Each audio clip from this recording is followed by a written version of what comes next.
Hello, I am Yuri, and I'm with my friends Dimitri and Malachi. And today we will talk about today's events of the so-called war between Israel, the United States, and the Islamic Republic of Iran, and how that factors into the legal basis of wars, what the modern legal systems are based on, and the people behind it. So, welcome. Hello, thank you for your invitation. And Thank you, Yuri. if you have any questions, as much as I know the answer, I will try to answer. I will start then. Why does the United States call the attack on Iran a large scale military operation? And why does Russia call the attack on Ukraine a special military operation instead of a war? I think we already discussed that with you last year when we discussed the what I called unWar in Orwellian terms, on unWar in Ukraine. Okay, but I can repeat that. You see, the problem is that a declaration of war changes a state of relation between the two states from the peace to war, which is a very normal and very traditional approach. But the problem is that only a sovereign country can declare a war on another sovereign country, or one physical sovereign person like a king can declare war on other sovereign person, just like another king. So before the Second World War, that was a standard. More than that, there is international convention. I think that is the Third Hague Convention, which make it obligatory not only to declare a war in official manner before starting the actual military operation, but also to provide some ultimatum, like some demands, which can be met in order to prevent the war. And all these countries, including Russian Federation and independent Ukraine, are also signatories of this convention. The convention is quite old. It dates back to 1907, and actually it was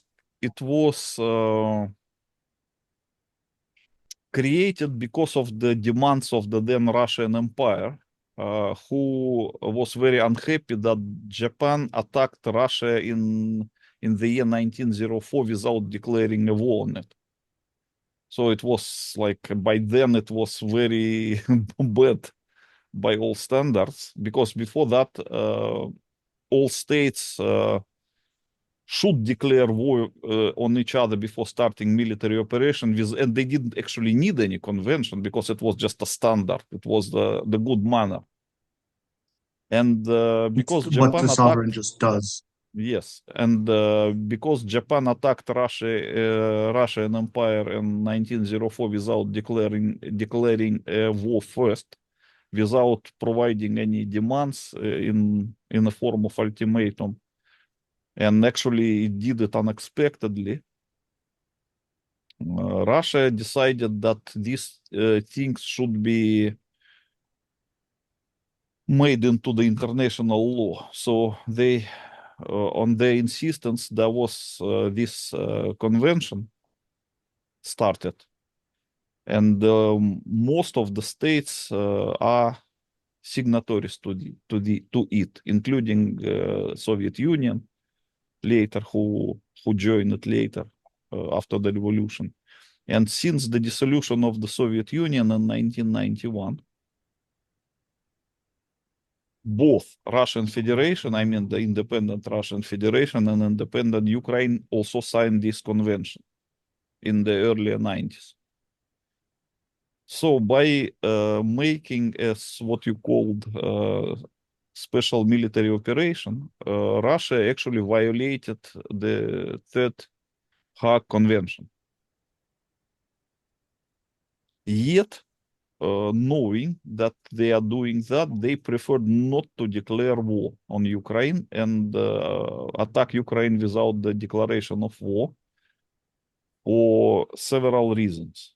The reason one, because the Freemasons who run the United Nations organization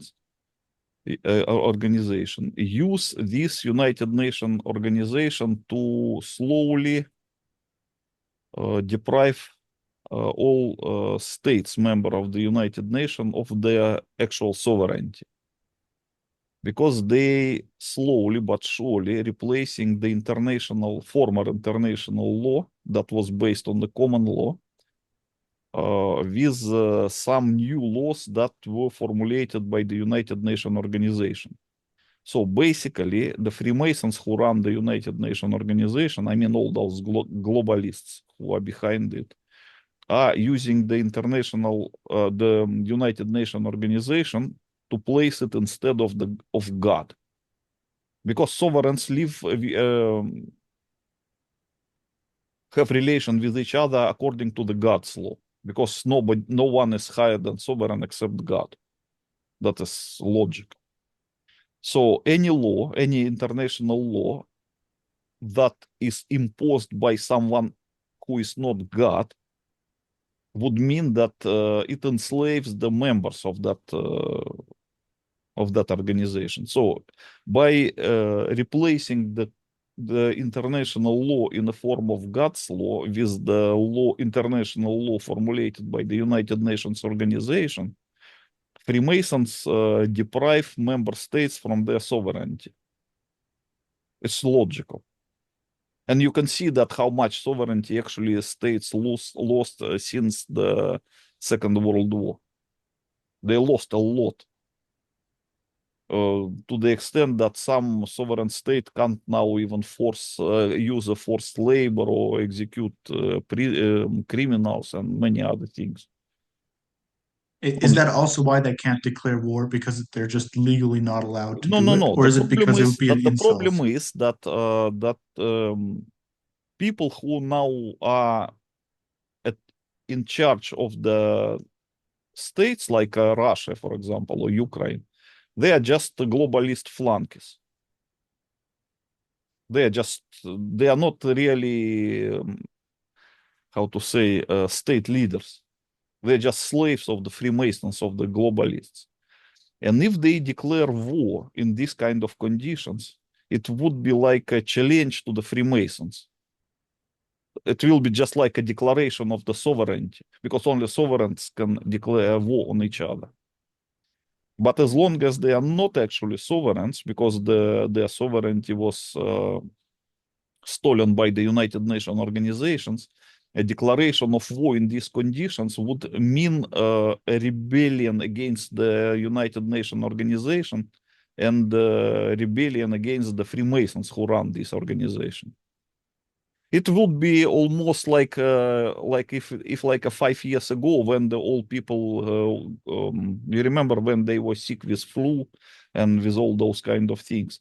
I mean, it would be if some member state of the health organization of the United Nations would declare that this is bullshit and we are not going to participate in this bullshit. It will be approximately this kind of rebellion, what I mean, if they declare war.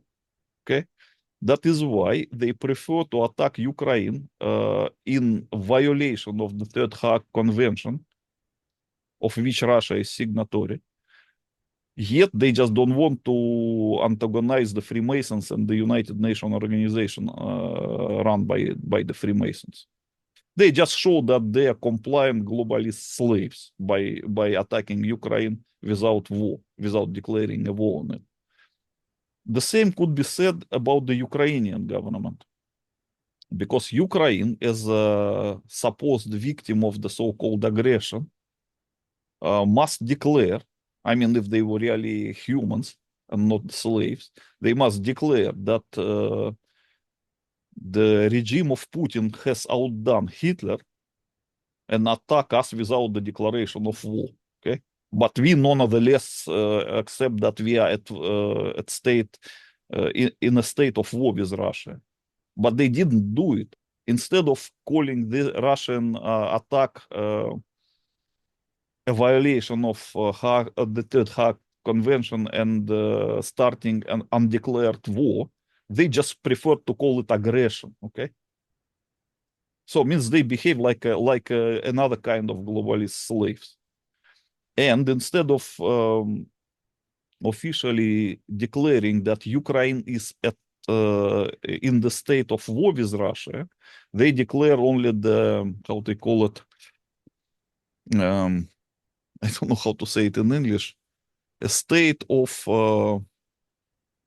Resisting Russian aggression. it's like similar to state of emergency, but it's not emergency. It's just like a state of like a military something, but not the state of war. Okay, so I forgot And the not even the state of martial law, correct?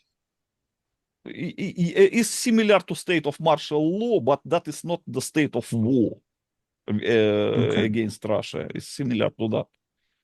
Okay, so officially, Russia and Ukraine are still at peace now, because according to the common law and according to logic, there are only two states: state of war and state of peace. So Russia and Ukraine now are in the state of peace. And it looks like both of them are perfectly satisfied with this kind of thing. They killed more than 2 million people on both sides already. They created a lot of destruction, and they still not call it war. And And that's the reason why they have that fighting in even the first worse place, is than to that, kill all those people. in Russia, there is a law. I mean, this is no longer enforced for the last 2 years, but for the first 2 years after the Russian invaded Ukraine, this law was quite strict. If anyone who is a Russian citizen calls that by the word war in Russian, he would be arrested and put in the prison. And some people are still in prison today for calling that war like 2 years ago. It The is no mayor longer. of Yekaterinburg even went to prison for that. Sorry. The mayor of Yekaterinburg even went to prison for that, if Yeah. I The remember. mayor of Yekaterinburg, particularly, he called that war and they put him in prison for that. And this law was strictly enforced for the first 2 years, but now they are laxed on it. So now people, even including the doppelganger of Putin himself, calls it war, and that is no longer punishable. But for the first 2 years, it was punishable very strictly. Okay, so this is when it comes to Russia. And when it comes to America, it is very similar, but there are some extenuating circumstances. Because Russia invaded Ukraine in order to annex some of its territory. Okay, so they want just to occupy it by the military force and then to annex it and made it a Russian territory officially. But the problem is this is only possible when you declare a war on someone, because otherwise it will look like stealing of someone's land if it is without the war. Okay, so that unlike Russia, America conducted several undeclared wars in the second part of the 20th century, but none of them was with the aim of annexing anyone's territory. And you remember when America waged the war against Vietnam, it was also undeclared, but the reason was not to annex Vietnam and make it another state of America. Okay, when America attacked Panama or attacked Grenada, that was the reason was only just like to change the government, but not to annex the territory. Okay, when America bombed Yugoslavia or Libya, that was like how to call it, a punitive war. not the war with a reason to annex the territory. The same we can be said about the war in Iraq and in Afghanistan. They didn't have the main goal to make Iraq as another state of the United States. Okay, so Americans really have moral right to call it a military operation rather than the war, but not Russia in case of Ukraine. That's a big difference. Okay, and now if we... And another thing is Yes. another thing is also the Americans only attack the regimes and armies of countries that they don't even recognize as Yes, being in yes, charge of the country. yes. That is another important reason, because America officially did not recognize Vietnam as a sovereign state. They did not recognize Korea as a sovereign state. They did not recognize whom? Uh, Afghanistan under Taliban government as a sovereign state. And even today's Iran, they did not recognize a sovereign state. But there were Please tell also us about that. exceptions, because Why when they they don't. bombed Yugoslavia, they recognized Yugoslavia. Okay, I didn't know that. But why did they? Why don't they recognize the Iranian regime, which has been in power since 1979? Because they have no obligation to recognize it. You remember that in Iran in 1979, there was what they called Islamic Revolution. So the previous regime of Shah that was recognized by the US government, and that actually they had a quite good relation with that regime, was ousted. Shah ran away from Iran, and instead of him and his last government, there was a new government created by Islamic fundamentalists under the leadership of Ayatollah Ruhollah Khomeini. And that was declared as a new state. I mean that the previous state was completely dismantled and the new state was created. A new sovereign entity was created, which they call Islamic Republic. So the Americans had no obligation to recognize it, especially because one of the first actions of that regime was to attack the former US embassy and to take hostages the personnel of that embassy, as you remember. And this seriously antagonized the relationship between Iran and the United States. And since then, their relation has never been good, to the extent that America can consider a recognition of the Islamic Republic in Iran. So they just didn't recognize them since 1979 and until today. And as long as Okay. they don't recognize it, as like they didn't recognize the Taliban rule in Afghanistan, they have no obligation to declare war on them. They can attack them without declaring war. I want to dive deeper into the reason the relations between America and Iran are so bad. You said a consulate bombing, and today President Trump No, also not spoke about, the yes, relationship between America and Iran was, I mean, modern Iran after Shah was bad because in 1979, immediately at the beginning of the Islamic Revolution, some revolutionary students inspired by the Islamic fundamentalist propaganda decided to attack American embassy. You see, that's how it was. The American embassy, that was an embassy in the old Iran. You understand that Iran was the new Iran and the old Iran. There's two different Iran. It's two different sovereigns who established the sovereignty over the territory of the country of Iran.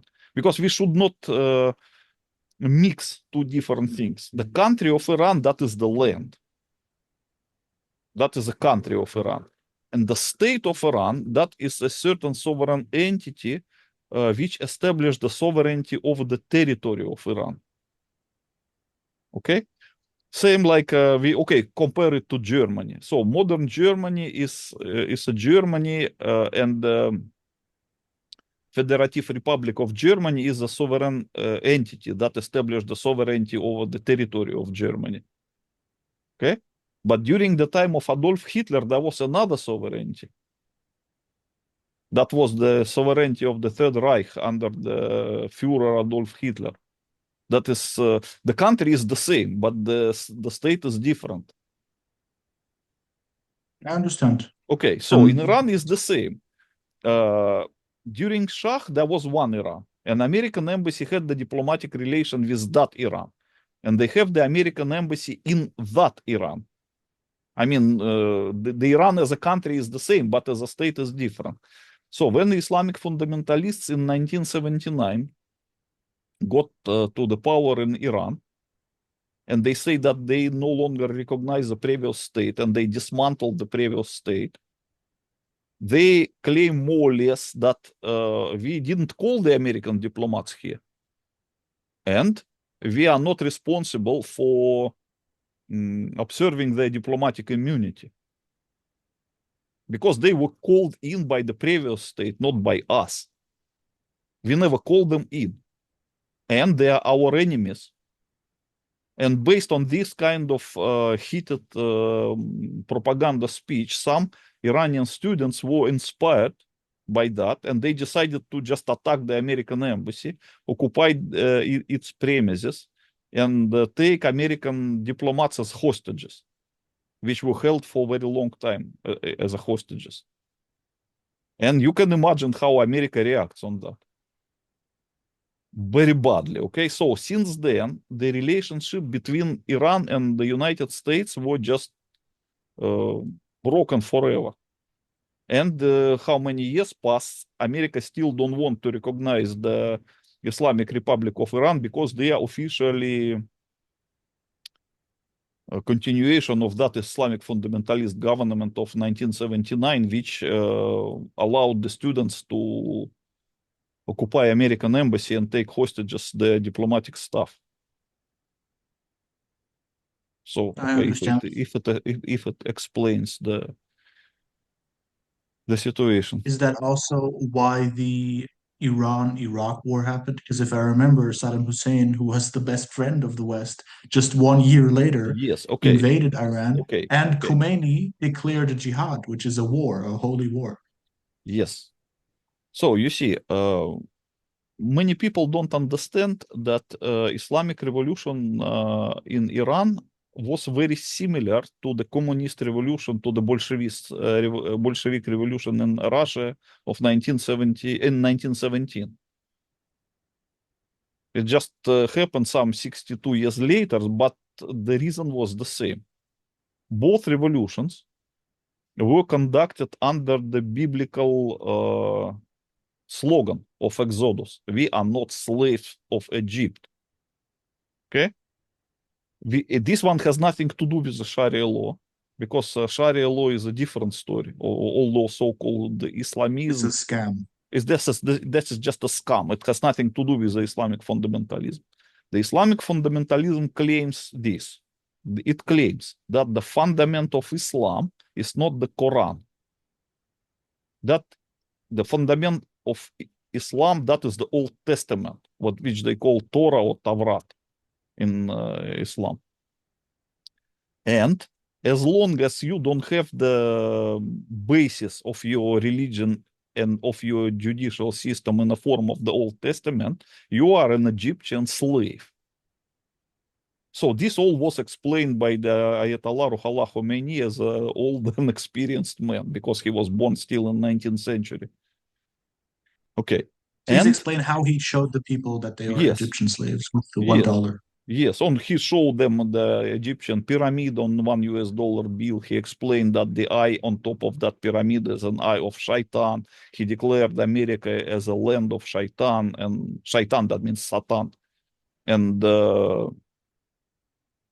so on. And he explained that the Freemasons actually imposed in almost whole world a new kind of Egyptian slavery, a neo-Egyptian slavery.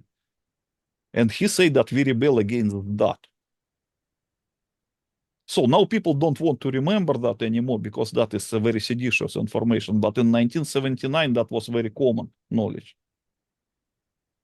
So the Islamic fundamentalists with this kind of ideology created a very, very big danger for the globalists and for the Freemasons who run the United Nations and countries like the United States. So they have to react somehow. How they reacted? First, they were very much afraid that this kind of ideology would spread into other Islamic countries. So in order to counteract that, they have to create a certain kind of alternative ideology, which they call militant Islamism or Wahhabism. So that was just to draw the attention from the Islamic fundamentalism towards the Sharia law. Okay, this was one of their steps. So for that reason, they forced the US government, not the US government, the Soviet government to invade Afghanistan, because Afghanistan was the only country that has never been a colony of any Western power, a part of Turkey and Iran itself. So no one had ever abolished the Old Testament in Afghanistan officially, because in all Muslim countries, Old Testament was abolished by the colonizers, by either English or French. Mostly by English, but in certain cases by French. And the Sharia law was established by English, by the British. So they made the Soviet Union invade Yeah, so Afghanistan just to contain the first the revolution? Freemasons give order to the Soviet government to invade Afghanistan, which Soviet government performed in 1979. That was the first step. So once the Soviet government invaded Afghanistan, they invested into the war under the false banner, and a lot of population had to run away as refugees. So about 10 million Afghani refugees were in Pakistan for 10 years when the Soviet army was in Afghanistan. So the Freemasons invested heavily into re-educating these 10 million people who were under their control in the camps in Pakistan. Because Pakistan, you have to understand the difference between Pakistan and Afghanistan. Pakistan is a Pakistan former was a British, colony of England. yeah, Pakistan is a former British colony. So they know what is a Sharia law, and they know that what is the Roman law and all those kind of things. And Afghanistan has never been colony. It was officially the last feudal country in the world. So their traditional law is not a Sharia, it's what they call adat. Adat, that means law actually by saying adat, they mean adat of Prophet Musa, means the law of Moses, which is the basis of the Old Testament. Exactly what the Islamic fundamentalists in Iran attempted to reestablish as a result of Islamic Revolution of 1979. So once the Soviet army in 1979 invaded Afghanistan, the last feudal countries, in an attempt to install the so-called communist government there, okay, and to dismantle the remnants of the feudalism. At the same time, about 10 million of Afghani refugees ran to Pakistan, and they were located in some camps, and all these camps were under control of the Freemasons, who used their Saudi Arabian proxies to re-educate them. So for 10 years that the Soviet army was in Afghanistan, and these 10 million of refugees, including a lot of children, were in Pakistan, Saudi Arabians under the Freemasonic control were re-educating them by trying to install the Sharia law as a replacement of the Adat. Okay, so in 10 years, they succeeded by the creating of Taliban movement, because Taliban means students. Talibs are students. That is the former students of the Freemasons educated under Sharia law in the refugee camps in Pakistan. Okay, And after that, when they were re-educated, they sent them back to Afghanistan in order to fight with the remnants of Adat, okay? So when many people don't know this, but the first what Taliban did when they occupied big Afghani cities in like 1995 was to find all the editions of the Old Testaments by the Islamic authorities and to destroy them from all libraries. That was very important for them because the Freemasons want to create an impression that the Old Testament allegedly has never existed in Islamic countries. It's Or allegedly that it has purely been Christian corrupted thing. by the Jews. Yeah, so they say that is only for the Jewish and for the Christian, but we have only Quran and nothing else. So in order to secure this kind of notion, they have to destroy all books of Old Testaments that might have been in the past printed by Islamic authorities. Okay. So what Taliban did when they invaded first in the 90s Afghanistan, they destroyed all kind of these books from all libraries. Now you almost, I mean, you will not be able to find any edition of Old Testaments in Afghanistan today. But if you come back there like in the 80s or in the 70s, you can find it in every library. And Not if anymore. we have a lot of Afghan refugees in Germany, I asked them if they remember their grandparents and what they used to read. And they said they never knew anything about the Sharia law. They remember exactly that they used to read the Bible too, which was very weird to me because I always thought these Muslims from far away, of course, they only have the Quran. It's crazy to think about, but it's true. Yes, it's true because Sharia law was first established in Afghanistan only by Taliban. Before Taliban, Afghanistan was just a purely feudal country with the common law only, no Sharia law, because Sharia law is the invention of the British. But Afghanistan has never been their colony, unlike Pakistan.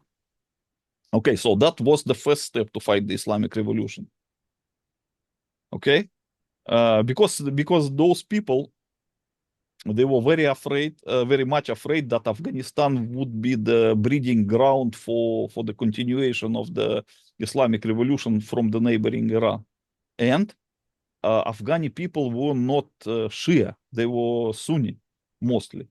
So, but one of the main tools to how to say to protect from the influence of the Islamic Revolution was to instill the notion that this is the movement by the Shiites, which is uh, not interesting for the Sunni, okay, because majority of the Islamic countries are Sunni, not Shia. So, and Afghanistan would be a very bad example. That's why Soviet army was quickly sent in. Okay, the second step, they had to prevent spread of ideas of Islamic revolution to Arabic countries because that was very dangerous. Because as you remember, Islamic fundamentalists at that time killed the president of Egypt, Anwar Sadat. And you know what was the first words of the killer who killed Anwar Sadat in that parade? He shouted twice, "I killed the pharaoh." The pharaoh, that means the king of the ancient Egypt. So that means it was done under the Islamic fundamentalist slogan, because in the so-called militant Islamists, they don't use this kind of language. Okay, They another don't one. even know about Okay, another action of the Islamic fundamentalists was in Saudi Arabia when they made the rebellion in the mosque or in their chief mosque around Kaaba. Now people already forgot about it. But this one was an attempt to make the Islamic fundamentalist revolution in Saudi Arabia, and all those people were killed by the military as a result. So, in order to stop that, Americans had to send Saddam Hussein to fight against Iran. That is how the war between Iran and Iraq started, which continued exactly for 10 years when Ayatollah Ruhollah Khomeini was still alive. I just remind you that Ayatollah Ruhollah Khomeini was alive he was in power from 1979 and until 1989 when he died. So for these 10 years, the war between Iran and Iraq continued, and the Soviet army continued to stay in Afghanistan. Okay? This is all connected.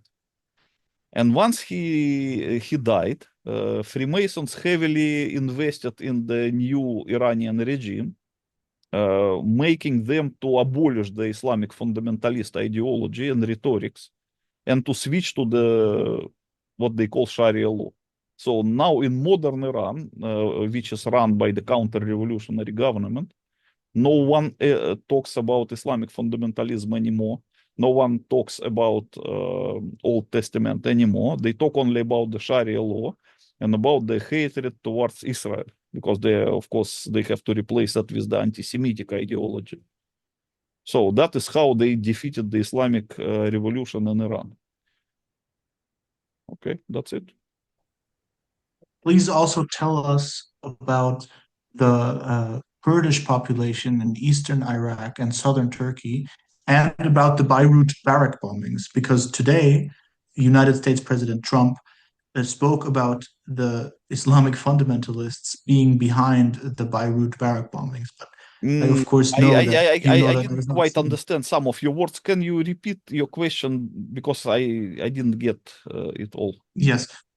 Please also tell me about what Saddam Hussein did to the Kurds in northern Syria, eastern Iraq, and southern Turkey, and about the Beirut barrack bombing, because today Trump said that the Islamic fundamentalists were behind the Beirut barrack bombings in 1981. And I know that you know that that is not true. Okay. Just to remind you that Beirut barrack bombings was a nuclear bombing where a portable nuclear device was used. That's why the place there was called Ground Zero from the beginning. People just forgot about it. And the Ground Zero, until the year 2001, had no other meaning than a place where a nuclear bomb exploded. And it was, just to remind you, 1983. So when something is called by Ground Zero in 1983, that is the official designation of a place of a nuclear explosion. And of course, Islamic fundamentalists in Iran those days could not have any nuclear weapons at all, and especially precise low caliber nuclear weapons. So it's obvious that this bombing was done by Israelis, because they are the only one who can have the nuclear weapons in that area. And that was to kick out the American peacekeepers, because the Israelis at that moment were very unhappy with the presence of the American and French peacekeepers there. So actually, a part of the Beirut barrack bombings, they also bombed the barracks of the French paratroopers, also with the nuclear bomb. There were two of them. Yeah, what you show, that is the very perfectly mushroom cloud of that nuclear explosion. And both of the locations that with the American Marines and with the French paratroopers were both called Ground Zero. And what else to say? So that's nothing to do with the Islamic fundamentalists for sure. And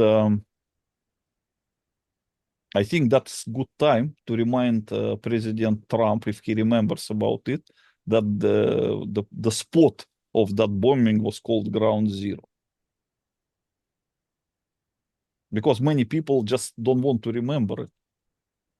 So, and when it comes to what Saddam Hussein did to Kurds, that is, he used the American chemical weapons to deal with them. Because while Russia mostly armed Saddam Hussein with their tanks and armored carriers, and with other kind of weapons. Americans were arming Saddam Hussein with the chemical weapons, which was used against Kurds. And by the If I way, the remember American correctly, advisors were at the field to supervised the use of the chemical bombs from the Iraqi planes, especially that the famous episode with chemical bombing of Halabja.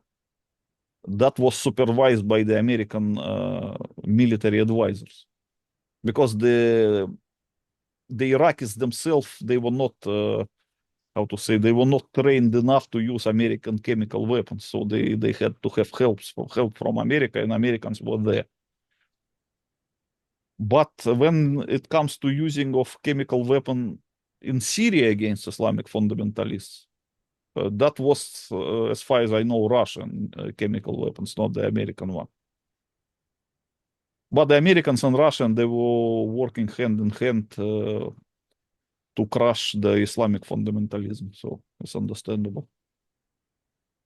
Speaking of working hand in hand, even though in the 80s the Soviet Union and the United States were supposedly bitter enemies, they both consistently attacked the remnants of the Red ideology, which was Yes. in the Kurdish region.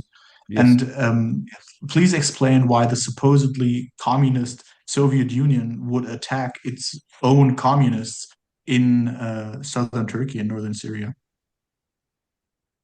Because the later Soviet Union was in fact not the communist government. It was a counter-revolutionary government that was just using some communist wording.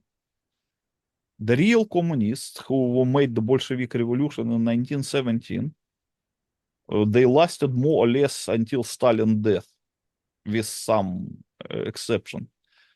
So once Stalin died, Freemasons penetrated the leadership of the Communist Party in the Soviet Union, and they forced the Communist Party to completely change the ideology from the red ideology to the atheist ideology. Please tell us about that and the 20th Congress of the Communist Party. Yes, before the 20th Congress of the Communist Party, the officially communists were believers in God. Otherwise, they can't replicate the biblical exodus from the slave-owning Egypt. So, but the Freemasons now create the impression that the communists were allegedly atheists from the beginning. It is a lie. The communists were very similar to Islamic fundamentalists. They were believers that God's law no one have ever abolished, and the replacement of the God's law with something else that is illegal, and that is a rebellion against God, and that is just leads to the new Egyptian slavery. Exactly the same thing as the Islamic fundamentalists believe. And with that belief, the Reds, continued until more or less Stalin's death. But after the death of Stalin, communist ranks were heavily penetrated by the Freemasons, who came to the leadership of the Communist Party, and they officially denounced that former ideology. They declared that God does not exist, and that people are allegedly evolved from monkeys, and all those kind of Darwinist ideology. And they changed the main goal from creating a communism to creating a socialism. So the goal of the communist was that the socialism is a temporary solution, just for some time for traveling by the desert to the promised land. But once there will be no longer a socialism, there will be a complete freedom. Because the socialism is the state will be abolished. Yes, but the socialism is a quite totalitarian kind of regime. So, but in the later Soviet Union, when it became already atheistic, the socialism became a main goal. So in the last Congress of the Communist Party, they even dare to officially declare that the socialism, not the communism, the socialism was established in our country, means in the Soviet Union, forever. They just say like that. And soon after that, the Soviet Union collapsed because nobody was going to tolerate the permanent socialism without having any prospect that the communism will ever be established. And the communism, I remind you, is from the word commune. It's not from the word state. Because the official declaration of the Bolsheviks was that we will abolish state and we will replace it with the community without state, where everyone would be how to say, would live with each other according to the common law, not according to the Roman law. But they say temporarily, because people that we inherited from the Tsarist regime was not, how to say, not properly educated and not properly brought up. We have to wait for the next new generations of the sons and the grandsons grow up with the new kind of education, and then we will abolish the state, which is a replication of the 40 years wandering in the desert on the way to the promised Because land. when Moses went out of Egypt with all of Israel, Yes, the people remembered how nice they had it in Egypt in comparison yes, to the desert. So they would have to wait three yes, generations at least for yes, that memory to be completely yes. forgotten.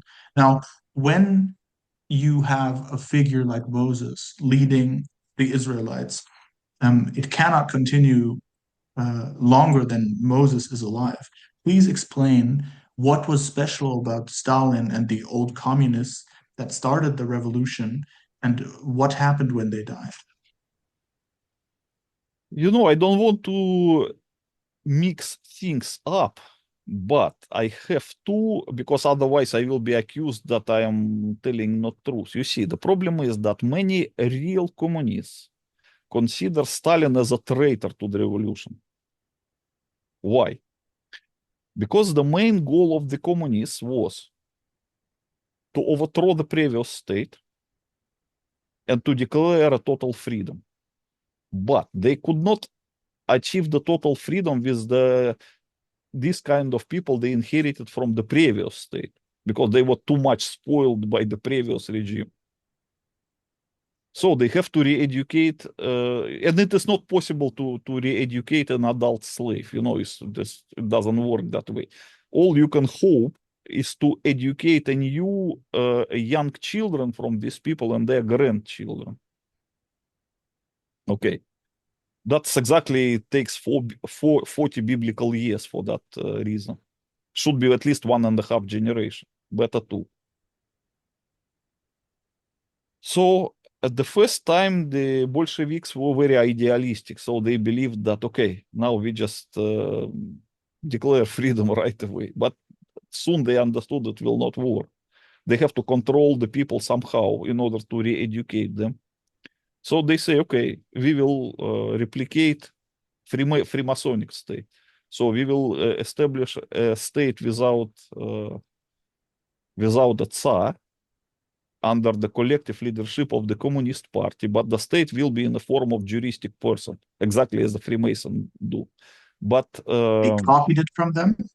sorry, The communists copied the party model from the Freemasonic of course, organization. because only Freemasons before the communists, only Freemasons can own a state without the king, which they call republic, without S. But the communists did it differently in that they showed their The face. communists did it almost the same as the Freemasons, but usually the Freemasons are the shareholders of the juristic person in the form of the sovereign state. But the communists say we are not Freemasons, we are open people, so we will openly own it. Okay, so the Communist Party officially was the shareholder of the state, and because they are the shareholders, they officially say that the Communist Party is a ruling party. They just write it into the constitution of the state. They say the Communist Party is a ruling party in the state. And it was just like that until the end of the Soviet Union. Okay? But the Freemasons are more clever. They not show their faces. They do the same thing without declaring anything. So the people don't know that their state is owned by the Freemasons. But the communists, they just think, okay, we are honest, we are open, we do it openly. And that it led to a lot of critics as a result. So after that, what happened? For the meantime, for the first maybe 10 years, the communists were trying to go the way, like to educate people in more or less freedom, trying to replicate more or less Switzerland of the beginning of the 20th century. I mean, about that level, because you know that Swiss people, they were quite free, and their education was intended to grow free-minded people. Have you ever noticed that the kings and dictators all around the world send their sons to study in Switzerland, not to anyone anywhere else, only to Switzerland? Why? Because they know that Switzerland is a free country, and their education is designed to bring up not the slaves but the free men. That's why kings and dictators, when they want their sons to be princes or whatever, or maybe their replacement dictators, they send them to study in Switzerland just to have to have their to make their children free-minded.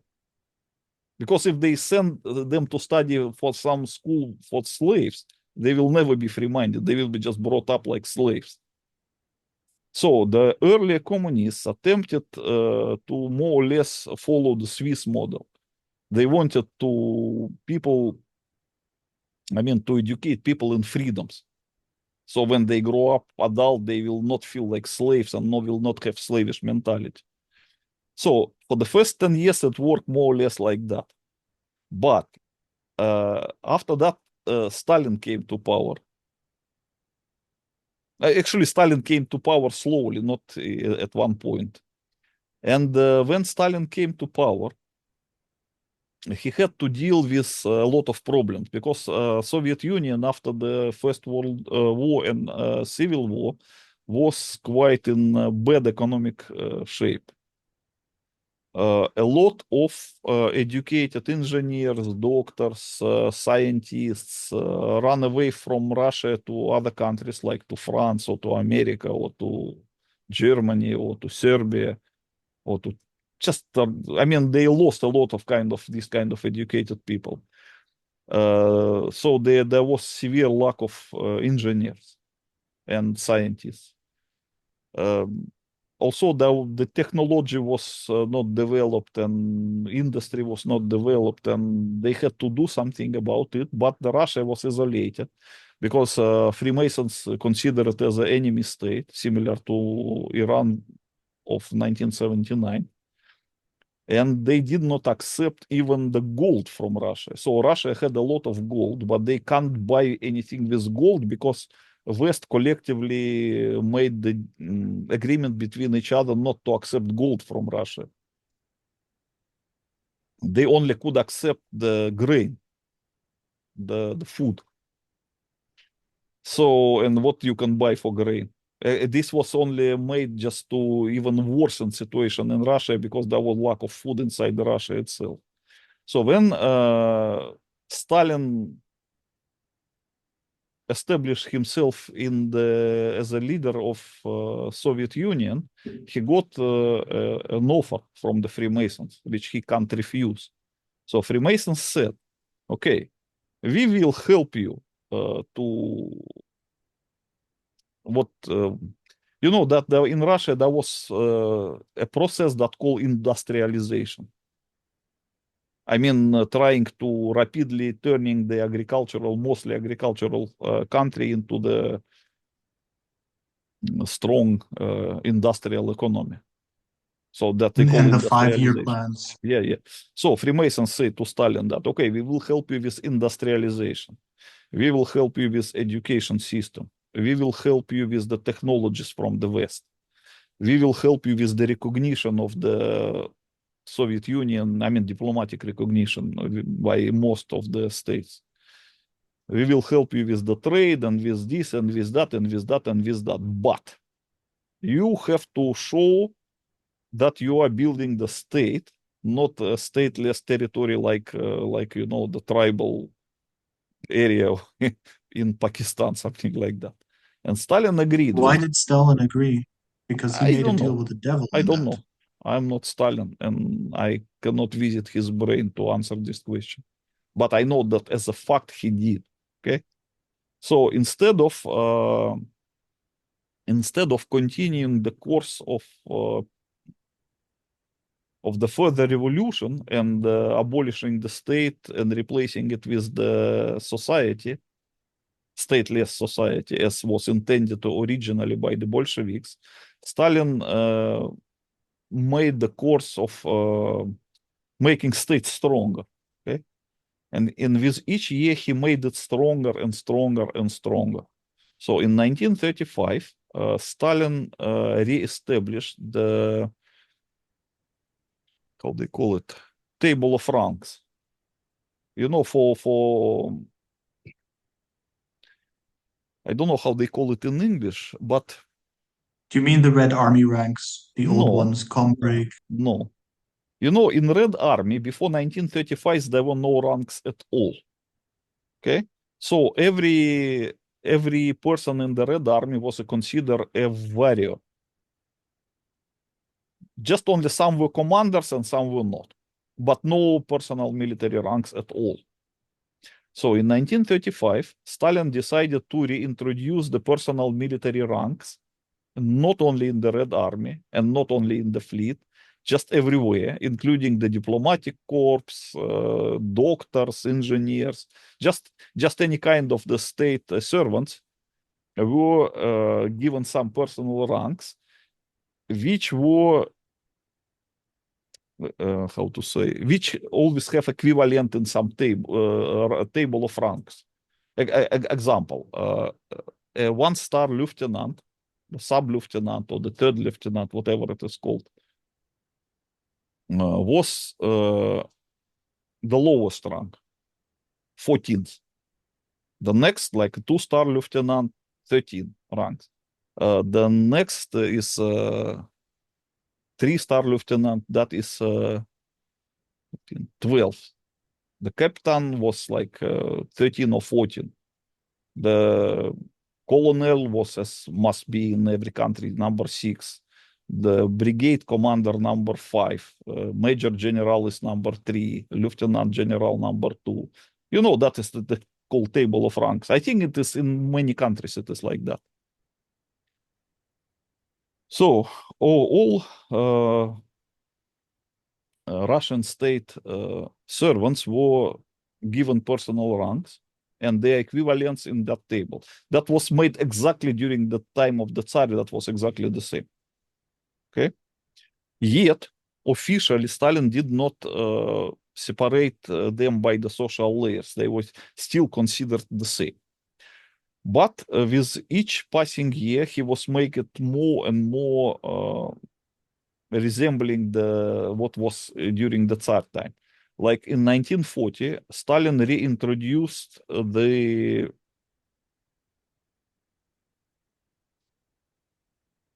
how they call it. Okay, well, let's say it caste Say it in Russian. of generals and admirals.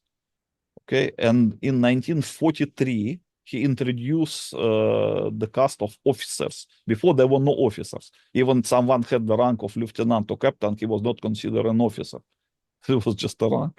But in 1943, he made them really officially officers. In 1946, he reintroduced the caste of the soldiers. I mean, with each year, he was doing something to bring people to the back to the same thing that was during the Tsar. But the official Bolshevist ideology was still not changed. That was for the people, but not for the communists. Inside the Communist Party, they were just like another kind of life. Slaves are separate, the communists are separate. But once Stalin died, they changed everything to what was what I explained to you before. Okay, so many revolutionaries of the earlier years, because of that Stalin moved this way, considered him as a traitor to the revolution, especially Trotsky, because they just say, okay, Stalin is a counter-revolutionary. He betrayed the revolution. Instead of abolishing the state, as was promised from the beginning, he is making the temporary state stronger and stronger and stronger instead of slowly abolishing it. Okay, and that was a reasonable accusation because it is true. So, for example, if we compare the German army, like, for example, in 1943, Stalin re-established the caste of the officers in the Red Army. And you remember that in Germany, which was in war with the Soviet Union, Hitler had two kinds of military separately.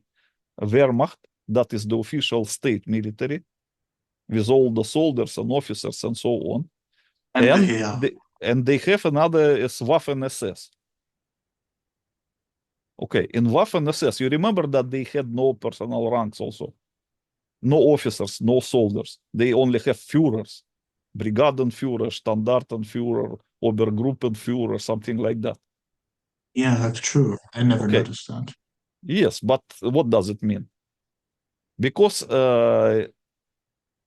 Hitler actually was also building a kind of communism, but in his own way. He finally also wanted to re-educate people and to abolish state, and he wanted to create more or less a common commune with a common law. And in the commune, there must be no officers and no soldiers because they represent different social groups. Because the officers represent They are servants, right, under the yeah, they are sovereigns, but servants, over the but slaves. the soldiers they came from the slaves.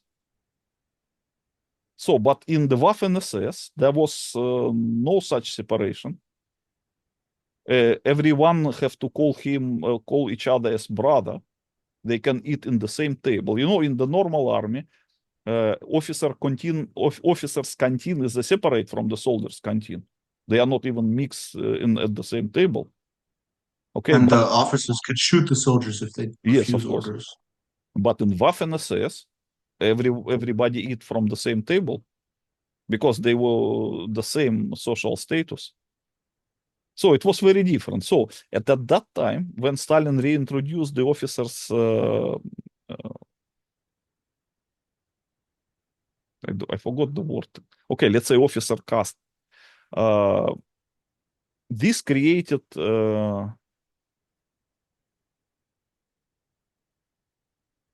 I mean the how to say on Hitler's side, it was met with jeer. You know, they just say, Bolsheviks are traitors. You see, we also built communism, but we build it in the way of straight way. But look at them, what they are doing. They are coming They are back to the going slave. bitch. Yes, they are going back to the slave owning Egypt. They again separate people into the servants and slaves. And Hitler and Goebbels were right actually because it was true. Okay, anyway, Do you finally Stalin reorganized the officially revolutionary Red Army into the state Soviet Army in 1946. That was the final step. So that's his behavior made many people of them accuse Stalin of being counter-revolutionary. But in fact, until his death, the official communist ideology was not changed. The state system, yes, was changed, but the official Bolshevist ideology was still like we believe in God, we are walking away from the slave owning Egypt, and so on. But once Stalin died, actually he didn't die by himself. Freemason poisoned him. It is already established. Freemasons immediately got the leadership of the Communist Party under their control. They forced them to conduct the 20th Congress of the Communist Party, to denounce officially God, to claim that God does not exist. And they became what they were, atheist communists. So in Iran, after the death of Ayatollah Ruhollah Khomeini in 1989, Freemasons did basically the same thing. So they penetrated the leadership of the Islamic fundamentalists who run Islamic Republic of Iran. on the top level, exactly as they did in the Soviet Union. And they forced them to denounce the ideology of Islamic fundamentalism. But, because in Iran you can't declare that God does not exist, there will be too much for Islamic countries. They can't do it. So the maximum they could do is to switch from the ideology of Islamic fundamentalism to the ideology of anti-Semitism and so-called Sharia law, which they did. So immediately after death of Ayatollah Ruhollah Khomeini, all his books were prohibited. All books of Old Testament were prohibited, unless printed by Christians, I mean printed by the Islamic authorities of Iran. The ideology of Islamic fundamentalism was prohibited, and instead was the state ideology was based the official ideology of anti-Semitism and Sharia law. So, and in this way, the regime that ran Iran until today become counter-revolutionary, as it is until today. Just So like means with the they are just Communist Party Freemasonic of Stalin. clones. Just to make it simple, they are Freemasonic clones. So Iran behind curtain is run by the Freemasons. Israel behind curtain is run by Freemasons, and the United States behind the curtain is run by Freemasons. So they are all of the they all have the same owner. And the best confirmation of it you can get if you analyze how Iran behaved during you remember the recent so-called pandemics of the flu 5 years ago. You remember how Iranians behave? They were Just like first. everybody else. No, they were first. They were just behind, Really? of course. They ran in front of everyone. They were the first to introduce all those measures instead of challenging them. So, And that's why did the Freemasons organize it that way? Because that seems a little bit in your face, just to mock the people to and mock the to people, I celebrate their believe, yes. victory. I actually I don't want to go deeper in that because I'm afraid that if we talk too much about that, our video will be prohibited on YouTube. I just don't want to do that because they are very We should have sensitive said about the fashionable medical. disease. They are very sensitive about the medical issues. So Maybe we will censor it. I mean, everybody knows what we're talking about if we say we half better or fashionable we disease. better make separate video then if you want. Better we not Yes, mix please. into this one. Yes. I have another question. If the same people are behind the United States, Israel, and Iran, then why are they killing each other? Is it just to kill as many people who might be receptive to the revolutionary ideology as possible? Yes, because the Freemasons are building the global concentration camp. So they need only obedient slaves. And some nations that can, in theory, resist that, they have to. It looks like your picture disappeared. I'm still here. I just had to turn the video off because I'm moving my spots. Please keep talking. Okay. So because the Freemasons are building a global concentration camp, they need to get rid of all potentially rebellious slaves. They need only obedient slaves. That's why they are killing in the large scale Russians and Ukrainians today because they are considered disobedient slaves. Iranians, they are dangerous also. They will kill them as much as they can. Turkish will be considered as dangerous slaves, so they will also kill Turkish as much as they can. What And about Americans? Because they have a lot of guns. Americans are dangerous also, but I don't know how they will deal with them particularly. Maybe, I don't know. I can answer. Maybe they will just use them as some privileged slaves. I don't know. But for sure, they are going to kill as many as possible Russians and Ukrainians together. They will try to kill as much as possible Turkish, Iranians, Kurds, Kurdish. Some Arabs, I believe, also. But Arabs, they are not considered much dangerous. They are very slavish. But the Iranians and Turkish are dangerous. What about some Africans? Mostly they don't care about that because they guess they can cope with them. But the Turkish, Iranians, Russians, Ukrainians, Albanians, some kind of people from Caucasus, that is dangerous. I think they're going to kill them. No, I mean not to kill them all, but I mean to create some war where they will kill each other. Like to make Iranians to kill each other is quite simple. They can make war between Iran and Turkey, example, or they can make a war between Iran and Pakistan, because you know that Iran and Pakistan share Balochistan, which is divided between the two, and they have the separatists there. So it's very good reason for the war. They also can make Iranians to kill each other because a large portion of Iranian population are Azerbaijanis, which speak different language. They are not Persian. Many people don't know this, but Iran's population is not how they call monoethnic. They have Persians, they have Baluchi, they have Azerbaijani, which are a lot, and they are Azerbaijani occupied quite a big part of Iranian land. They have some Arabs, and they have some other minorities, and they have Kurds. And now Iranians, I mean the Persians and Azerbaijanis, they are quite friendly at that moment, despite they speak different languages. But if you make some intention to make them enemies of each other, you can succeed.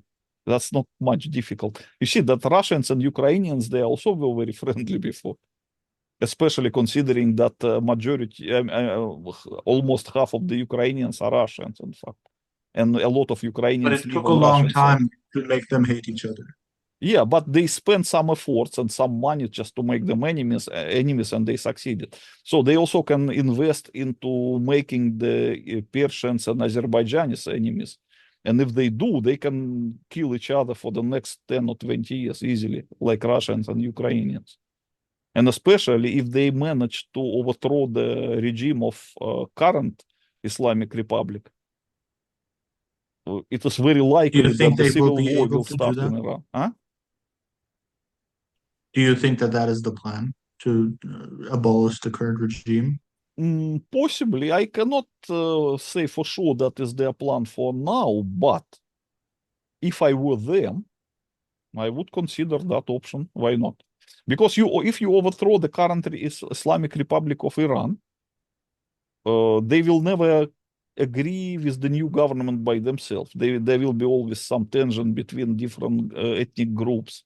So the Persians will want something, Azerbaijanis will want another thing, Kurds will most probably declare their independence, and the Iranians will be not agree. They will call them separatists. They will try to fight with them, and then the Baluchis will also try to declare that their own state because they were not happy, because you know that Baluchis, they feel like Kurds almost. They want to have their own state, and half of them are in Pakistan and half of them are in Iran, and they have the separatist movement even now there in Pakistan and in Iran.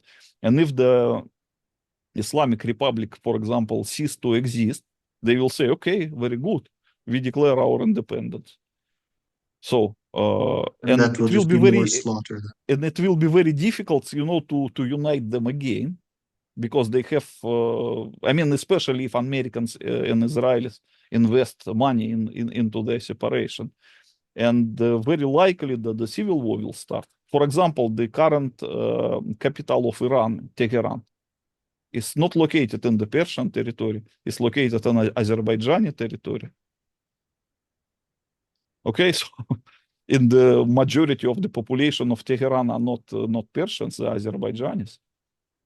And can you imagine what kind Really? of problem it can create?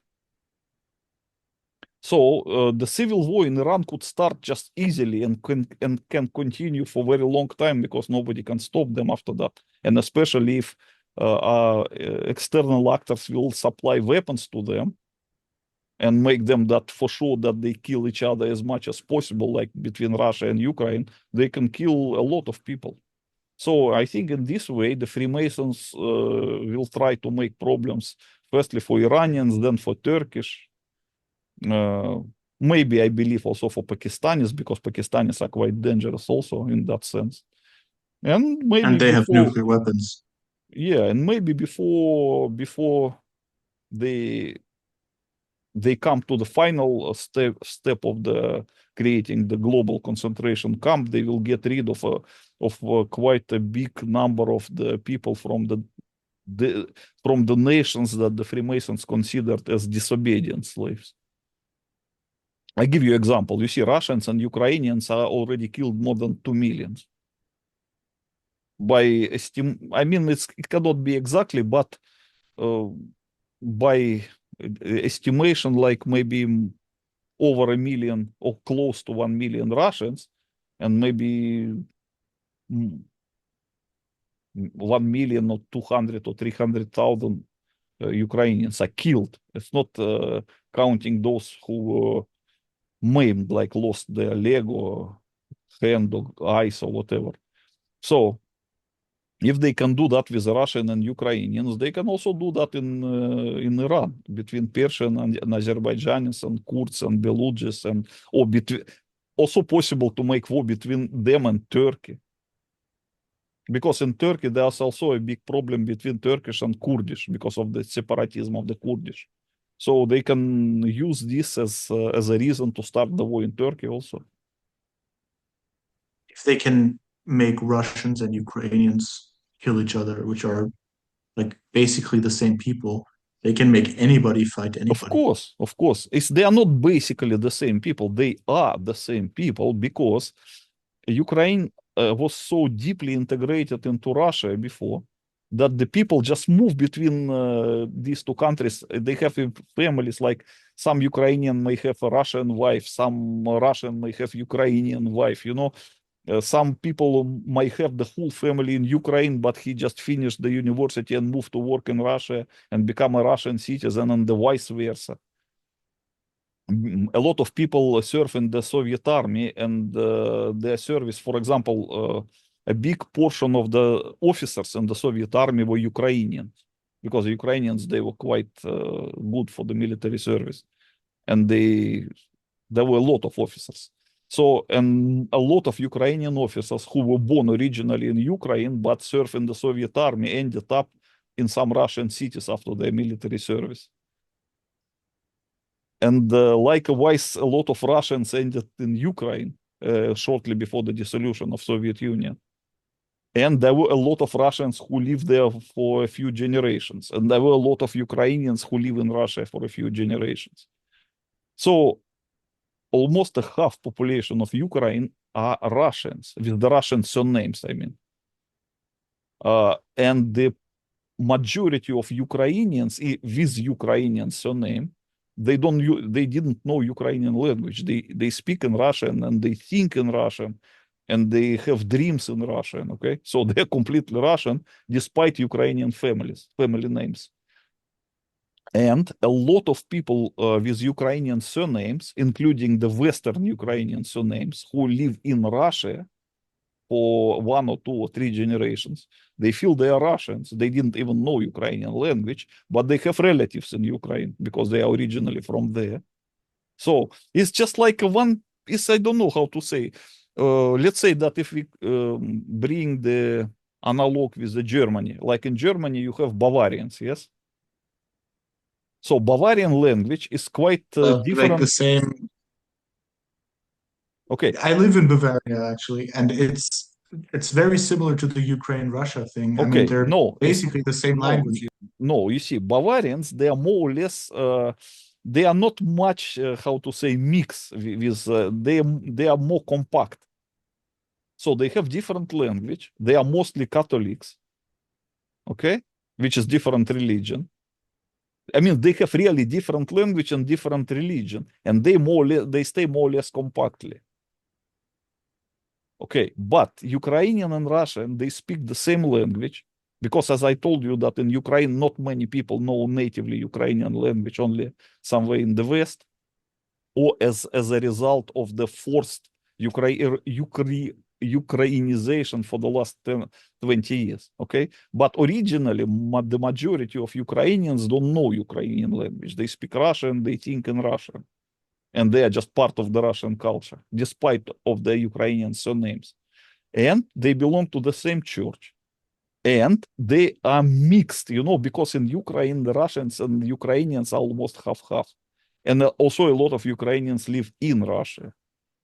So it's just like almost the same people. So they managed to politically divide them and to make them to kill each other in the big scale. Okay? Compare it with Iran, where there is a real separation between the Persian who speak Persian language and Azerbaijani who speak Turkish language. It's Turkic. even easier to make those guys kill each Easier, other of than. course, because they are different people, different, how to say, different ethnic, different ethnos. So very easy. And if you add the Kurdish and Baluchis and Arabs and the other minorities, they can make a very nice civil war that will be very similar to Somalia. You see, like Somalia, they just overthrow the government one time, and they will never be able to unite again and to create a new government again, because it's not easy. So in Iran, they will be very much similar. Well, thank you for the information. I was going to ask something very basic now, and this is more for my friend Malachi, who has been very quiet. Okay. But when you and I know the Freemasons own the United Nations and they own the countries as shareholders, and they're behind these political changes for the last 800 years at least. But would you please, for my friend and for the audience, explain who is a Freemason and what do they do and where do they come from and why you are sure that they are behind this? Wait a second.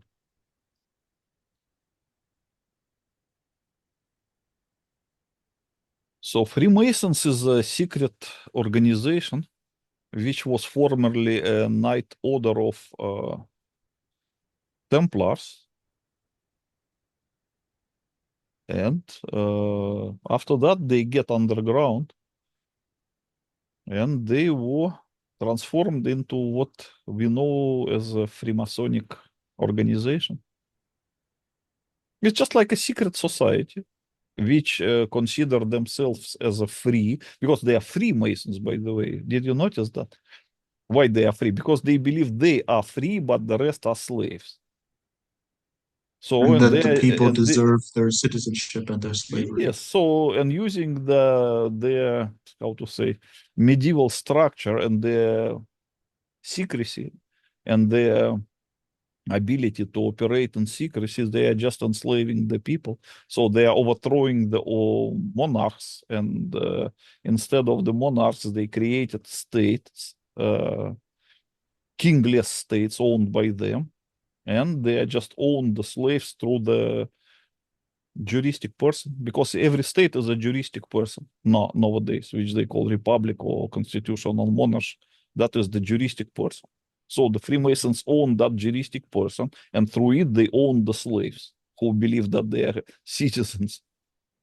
And now the Freemasons also established the United Nations organizations to somehow to make order between the sovereign states. And now they deprive the slaves from not the slaves they are deprived of sovereignty a long time ago. Now they deprive their own sovereign states from the sovereignty, giving the bigger and bigger portion of the sovereignty to the United Nations organization. And that is already globalist project. So in that way, they are building the global government. So one day when the even larger portion of sovereignty will be transferred from the former sovereign state to the United Nations, they could create, for example, international military force. or international police. International They justice have been system. talking about that for 70 Yes, of years. course. So the so-called international courts are already created a long time ago, as you notice. So not nothing much remain. The World Bank is already there. Uh, the United Nations peacekeeping forces are created when necessary. So it's not a long time to wait when they will create a global military force, global police, which is not difficult because they already have Interpol. Uh, they already have the big cooperation between the national police forces and so on. So they will just create a global military, a global police, a global justice system, and then they will just declare the global government. That will be the global concentration camp. And after that, they will just deprive the slaves from the rest of the personal freedoms, which they still have. Just like the Bible says would happen. Yes. And what do you think needs to happen in the next few years for that to happen in our lifetime? I think the Freemasons will try to kill as much as possible those slaves that they consider unsuitable for the global concentration camp. They will try to kill as much as possible Ukrainians, Russians, Turkish, Iranian, Azerbaijani, Kurdish, Beluji, maybe some Pakistanis, maybe some Arabs. And then they will continue the feminization of the society. So they will try to continue to put the women above men, and they will move on to abolish the current I mean the currencies that the money that are circulating now. It's uh, already worthless. yes, but they are still anonymous, especially if they are paper money. So they will abolish that, and they will make the so-called digital currency instead, which will no longer be anonymous, and they will make them also like coupons. So they will be like limited values. You can't accumulate them. You can't get rich by accumulating them. If you don't spend them in time, they will be just expired or something like that. So they will make With people. inflation, that's already a thing. If you don't spend it in Yes, 10 years, yes, it's worth but half. they are still anonymous. You can still buy gold. You can keep gold, but they will prohibit slaves to have gold, and then they will what? What else will remain? They will also have to force the slaves to have implanted a microchip with the access to the currencies, so that they will fulfill the biblical profession in apocalypse, biblical prophecy. Now, I have a personal question for Yeah. you. Um, what made you first aware of this, and what made you say, okay, this is the Freemasons behind this? You grew up in the Soviet Union, Yes. and I'm guessing you remember some original, real Reds talking Yes. to you about this. Yes. But how did they talk about it? What proof did they present? What did they say? They don't give me any proof. They were just explaining to when I was still a boy. They were just explaining to me who were the Freemasons and why the Bolsheviks have to consider Freemasons the enemies, and how the Freemasons can penetrate the Communist Party, and what the Freemasons actually wanted, and how they are operating from behind curtains. Actually, I was explained by the old people all of this when I was still a boy. They didn't, of That course, was provide me already any this, proof, but I believe the old people just because they're old. and they have no reason to lie. They have given their Of course, life for that of cause. course. Now, you grew up in the 60s, correct? I was born in the 1965, so I can't say that in the 60s. I was too young in the 60s, but in the 70s. And How long do you think, or what is currently the only group of people left that even know about these things anymore? Because the communists are all dead, and the Islamic fundamentalists are all dead. The Christians that even read their Bible, I mean, they almost don't exist anymore. yes, I think so. That is what you see, that exactly the situation when the world will come about to his end, that people must be like that. So they must be blind and completely lost the understanding of the truth. So, and that's exactly what we can observe. I can't hear you. Do you think that that is a reversible process? Mm, on a personal level, yes, if somebody just wakes up and understands, yes. But on the common level, I don't think so, because the people are really, they are too much slaves. So And speaking of slavery, before you become a slave, there has to be a process of losing your freedom. Please explain to people uh, at what point someone that is freshly born into the world becomes a slave. Because the way I understand it, people can be born into slavery, but they can also be sold into slavery. And when okay, did that happen? okay. So if you read carefully all those constitutions written in 19th or 18th centuries of America or of other similar states, you will see that they always insert into the constitution some clause that everyone is born free, something like that, or at least has a right to be free, which is a very traditional approach. So before, people believed that even if you were born as a slave, you still you are still a human who can claim his freedom. So Can you please repeat that? How can you claim your freedom? this was the concept of the traditional approach to human rights and freedoms, that even if you were born as a slave, you are still a human who can claim his freedom. That was the traditional approach, which is enshrined in the most of the constitutions that were written like in 19th or 18th centuries, meaning that people then understood that slaves do exist, but even slaves, if they really want to be free, they have that right. So you know that in many constitutions until today is written that the people has right to rebel. If they ask for it nicely first. The right to rebel is still a human right. It is not written, for example, in the Russian constitution or in a Soviet constitution, but in constitutions of some traditional European or American countries, it is still there. They still write that. It's one of the basic human rights, the right to rebel. So if you are sold into slavery, you can't be sold into slavery for nothing. You can be sold into slavery only for debts, basically. Or if you are like a prisoner of war, something like that.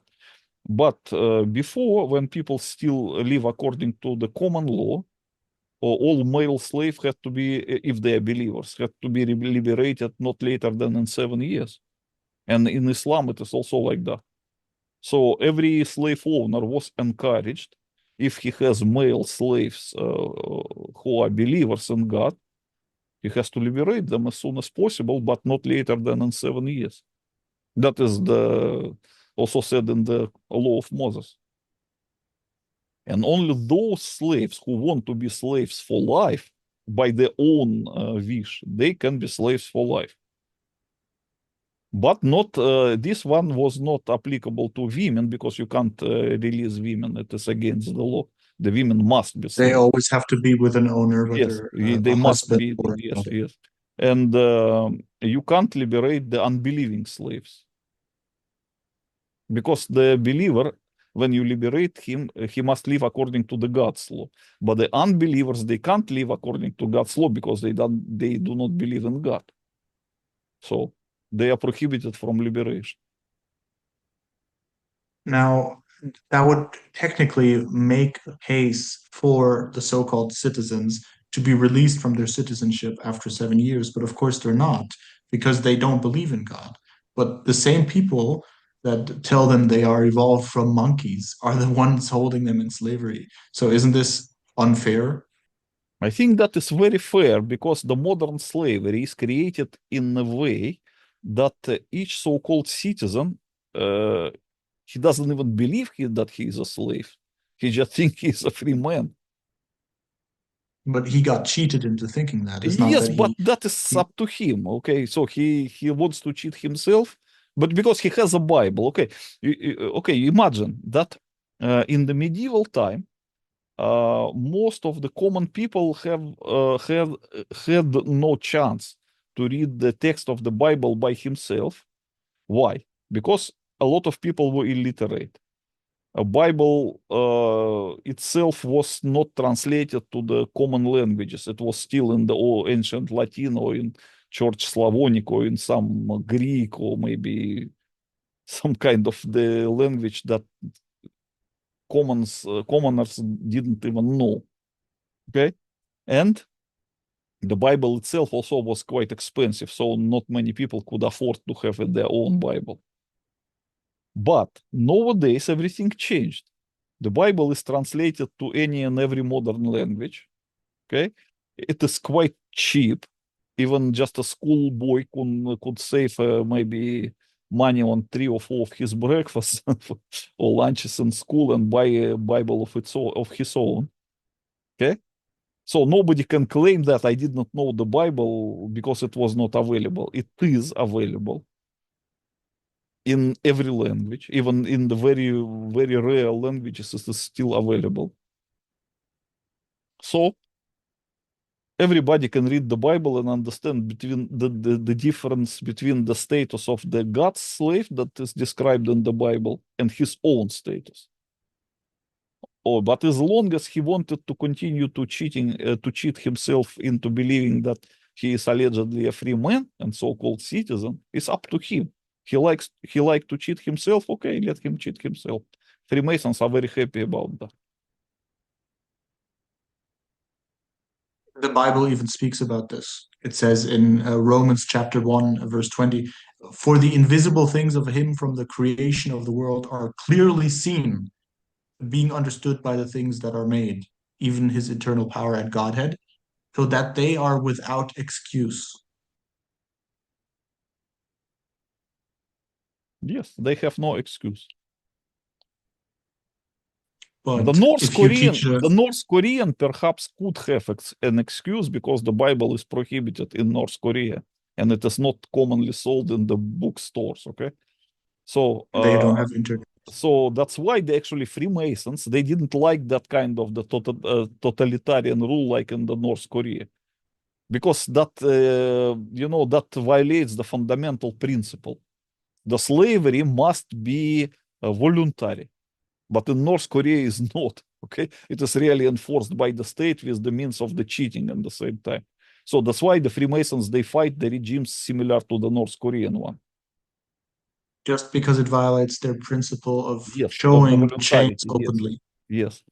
Because if the Bible was sold in every Korean bookshop at the reasonable price so that every North Korean could afford it and translate it into the North Korean language, and every North Korean after reading it still agree with the rule of the great leader of the state. Okay, that is their own decision, but they basically are cheated into believing that they must be like that because the Bible is prohibited in North Korea, and that is improper way.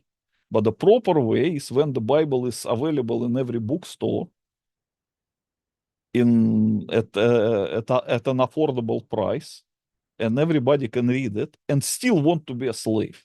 That's what the Freemasons want. Is like it is today Yes. with everybody. But then I could make the point, as someone who, of course, was born as a slave. My parents were slaves, are my grandparents, and I don't know how many generations back.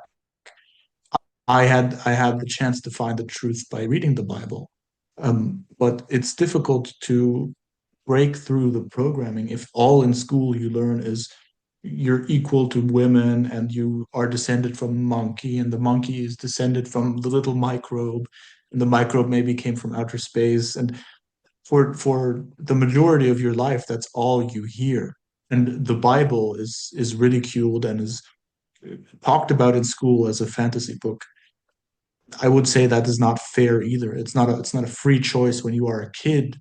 You listen to authority figures. Yes, I agree that it's not fair, but the God still give you a choice. That's true, yeah. The Bible says, I read this yesterday, that God calls in every life 2 or 3 times before shutting a door. Yes. Even I believe that So some North Korean get some smuggled Bible anyway. thank God they do. Yeah. Now let's continue that thought. What do you think would happen if Kim Jong-un dies tomorrow and his successor is one of those people that secretly read a Bible?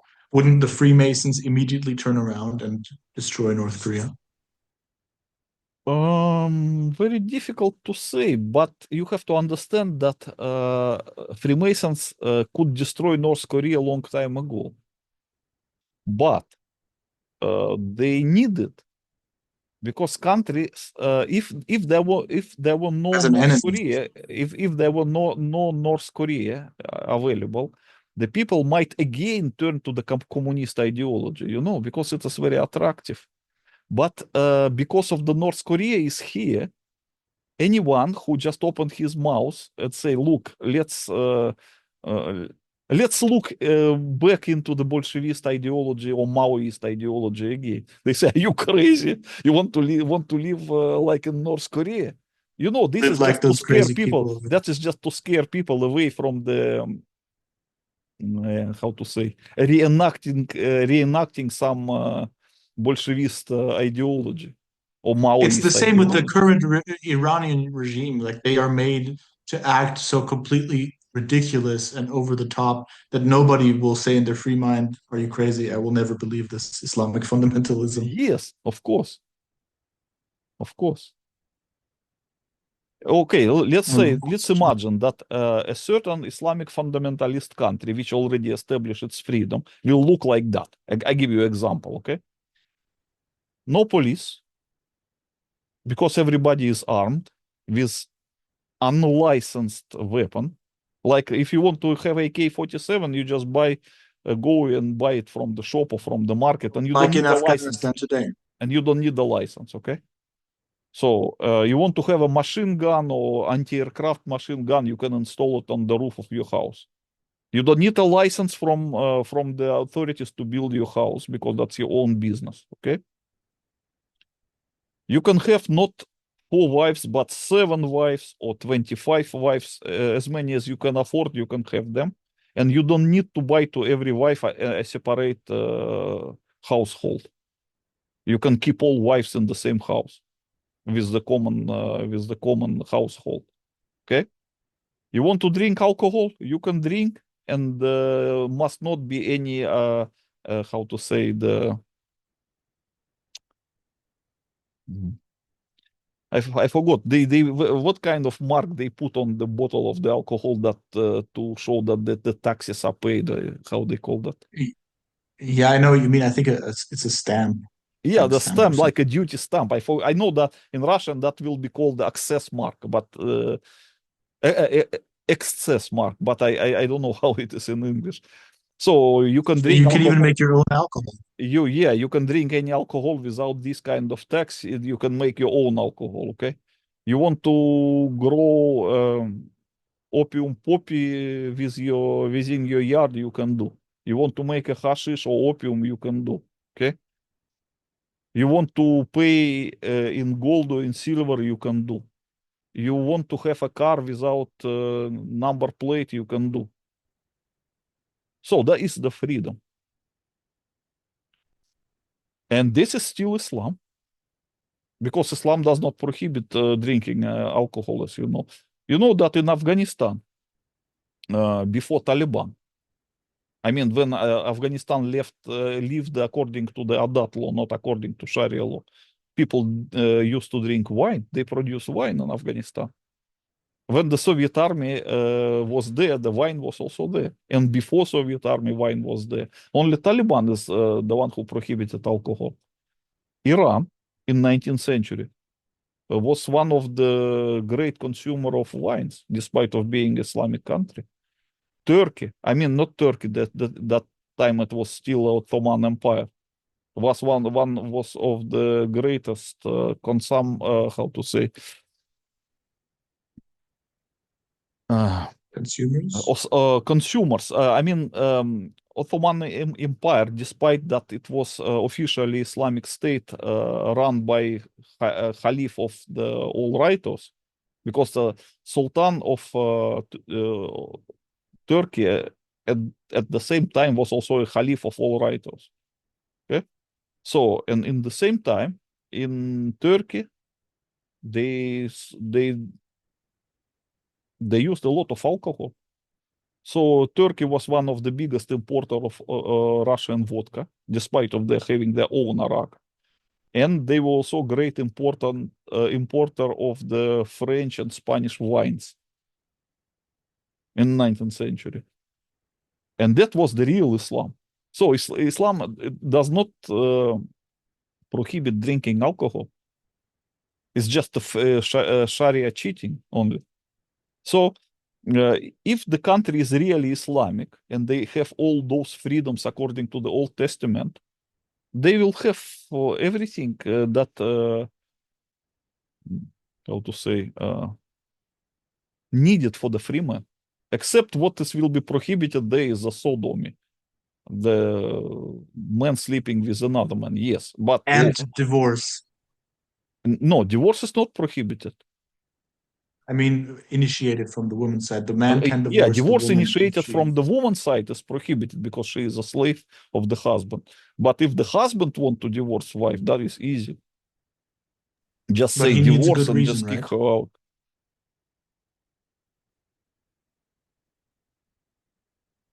Then please explain to the listeners, if somebody wants to gain his freedom today, of course, he can't buy the unlicensed gun, he can't grow the weed, he can't make his own alcohol, he can't even drive a car without a license plate and an allowance from the cops. But how can a person be personally free?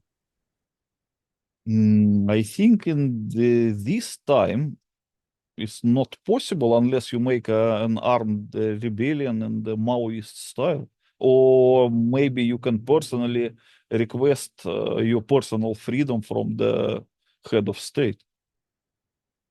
But after that, you And have to the move latter. somewhere because they are not going to tolerate a free man on their sovereign territory, most likely. Now, let's say I write to the sovereign. I tell him I don't want to be a citizen anymore. Please release me. He can say yes or no. Usually it will be no. And then I stay on his territory. In my opinion, if I stay here in Germany, my ancestors were here way before this state even existed. Why am I supposed to leave it and not them? Then you have to challenge the sovereignty of the state. You have to say, look, you now claim that you are sovereign on this land, but I claim that I am the one. So let's fight. So it could elevate to the armed fighting, actually, because it's the What real if you say, rebellion. That is the challenge of the sovereignty. if you say, neither me, born as a slave but now free, nor the state, which is not even a real person, are sovereign over God's green earth? Is this a grounds for rebellion? Would Of that be course, that seen is the as grounds for infringing on? rebellion, because you have to understand that God does not recognize juristic person. Because a modern state Exactly. is made according to the Roman law as a juristic person. Almost every modern state is not the personal ownership of the king or of some other monarch. That is, and not the community like in Switzerland. Most of the modern sovereign state is a juristic person, a state in the form of juristic person. And you have to understand that Let's God talk more does about. not recognize juristic person. It just does not exist for him. It's just a kind of cheating. Is the company limited? And why it is limited? Because they want to cheat you. They want to have limited liability by cheating the someone with that kind of organization. And So if that's a you, very for important example, point. if you are a slave, okay, a real slave, and if you rebel against your owner, who is a physical person, and you kill him, let's say, as a result of your rebellion, you will answer before the God, because maybe you kill a righteous person who has a right to own you. And why you kill him? Why you don't just ask him to liberate you? Okay, you know, can be a crime. But when you rebel against the juristic person, the God cannot blame you, because the juristic person is originally intended for cheating, is a company limited. The God does not operate with the juristic person. God only deals with Of persons. course, God, when you stand before God, there's not going to be this company and that company next to you. It's just going to of be course. people.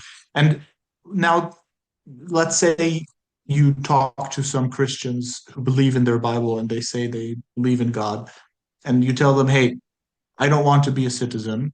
I don't remember Jesus having to put a license plate on his mule when he rode to the next town. And this is a scam. We're supposed to be under God, not under the state. They would say, okay, but the Bible says you have to obey the authorities because the authorities are put in power by God. What would be your response to that? I It depends on what kind of argumentation they will provide, but I think I could easily defeat them on any kind of argument.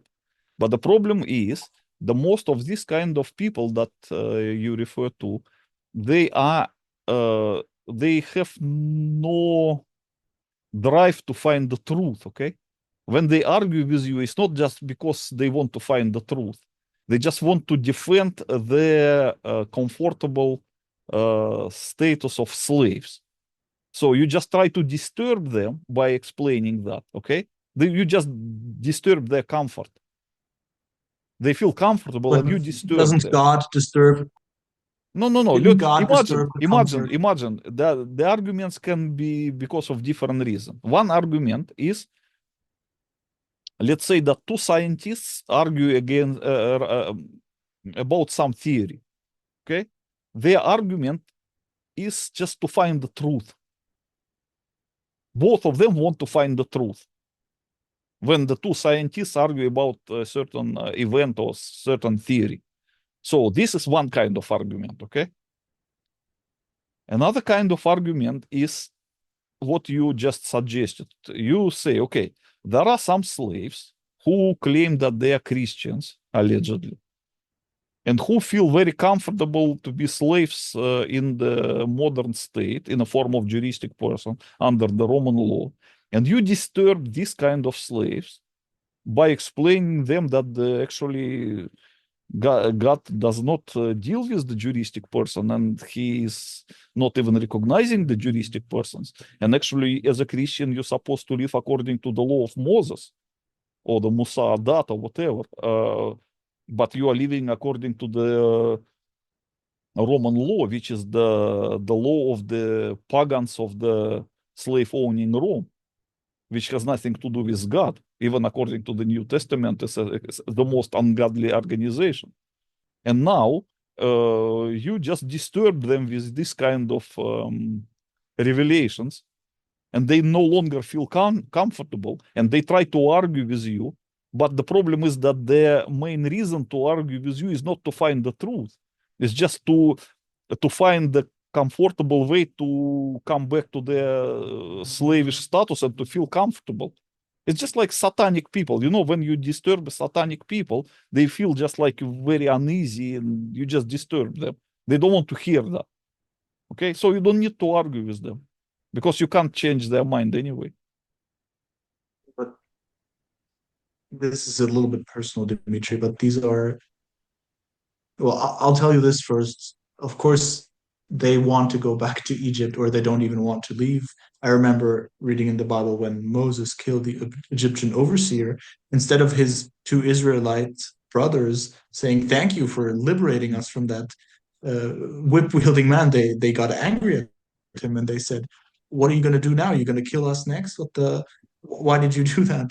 But these are my friends, my family, my like my the dearest people. I have to do something to let them know, hey, this if you do this, if you live according to human law, if you sin every day against God, you're going to be held responsible. There has to be a solution. There has to be somewhere in the Bible and in history where you can show this is like the rebellion against the state is the right way. Yes, but it depends. You want to explain this to whom? There are slaves who are happy to be slaves, okay?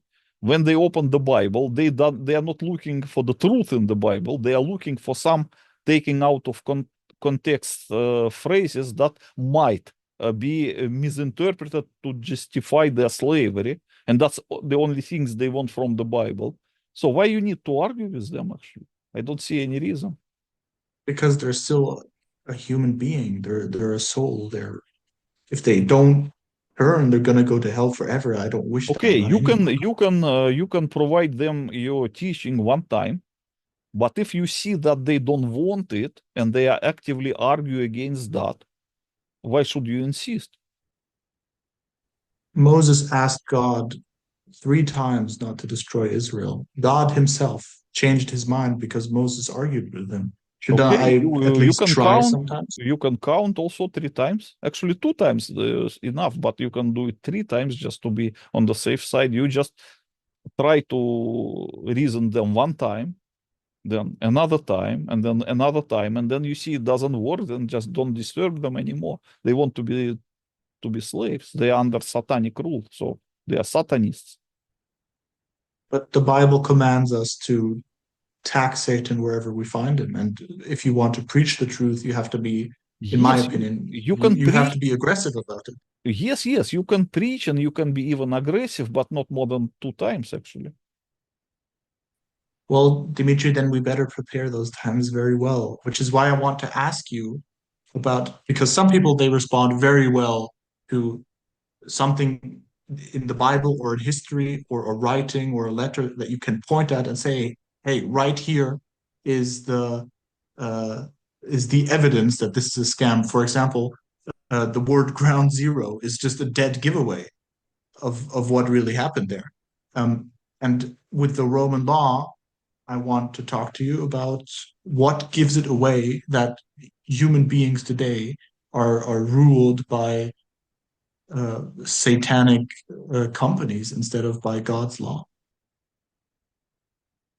You talk about how they managed to reestablish the Roman law in the Christian world. Yes. Um, okay, if we presume that earlier Christians were believers in God, understandably, they have to live according to the God's law, because that's what the God wants from the humans, to live according to his law, not according to the law that differs from the God's law. But in the same time, there were, I mean, at the time of the New Testament, there was a Roman Empire, as you remember. And the Roman Empire was an empire that enslaved its own citizens. How it enslaved them? Because many people mistakenly believe that the ancient Rome was called slave owning because there were slaves there. But it's a mistake, because in the feudal society, even in medieval Europe, there were also slaves. The right to for a believer to personally own slaves is a right given by the God's law. Let's say that in Europe until the 18th century, people could have slaves. You can buy some black boy and to make him your home servant if you live in Europe and like in the end of the 18th or beginning of the 19th century. Okay, it was very common, like especially in the countries that have colonies in Africa. In the United States, as you remember, the southern state until the 1961 could own the black slaves from Africa and use them in their plantations as a 1861. working force. Yeah, until 1861. And the civil war started in 1961 and ended until 1864. So it means until 1864, people in the United States can own slaves personally. So, but it doesn't mean that the United States should be called a slave-owning state. No, because it is more or less feudal freedom. Because according to the God's law, is the human right to have slaves. That is just basic human right. People just do not realize it. It's a basic human right to have a right to own slaves, if you want. And if someone prohibits you from having your own slaves, that means he enslave you in excess of the God's law. That means you became a slave of someone who prohibit you from having your own slaves. Very simple. So coming back to the question why the ancient Rome was called slave owning.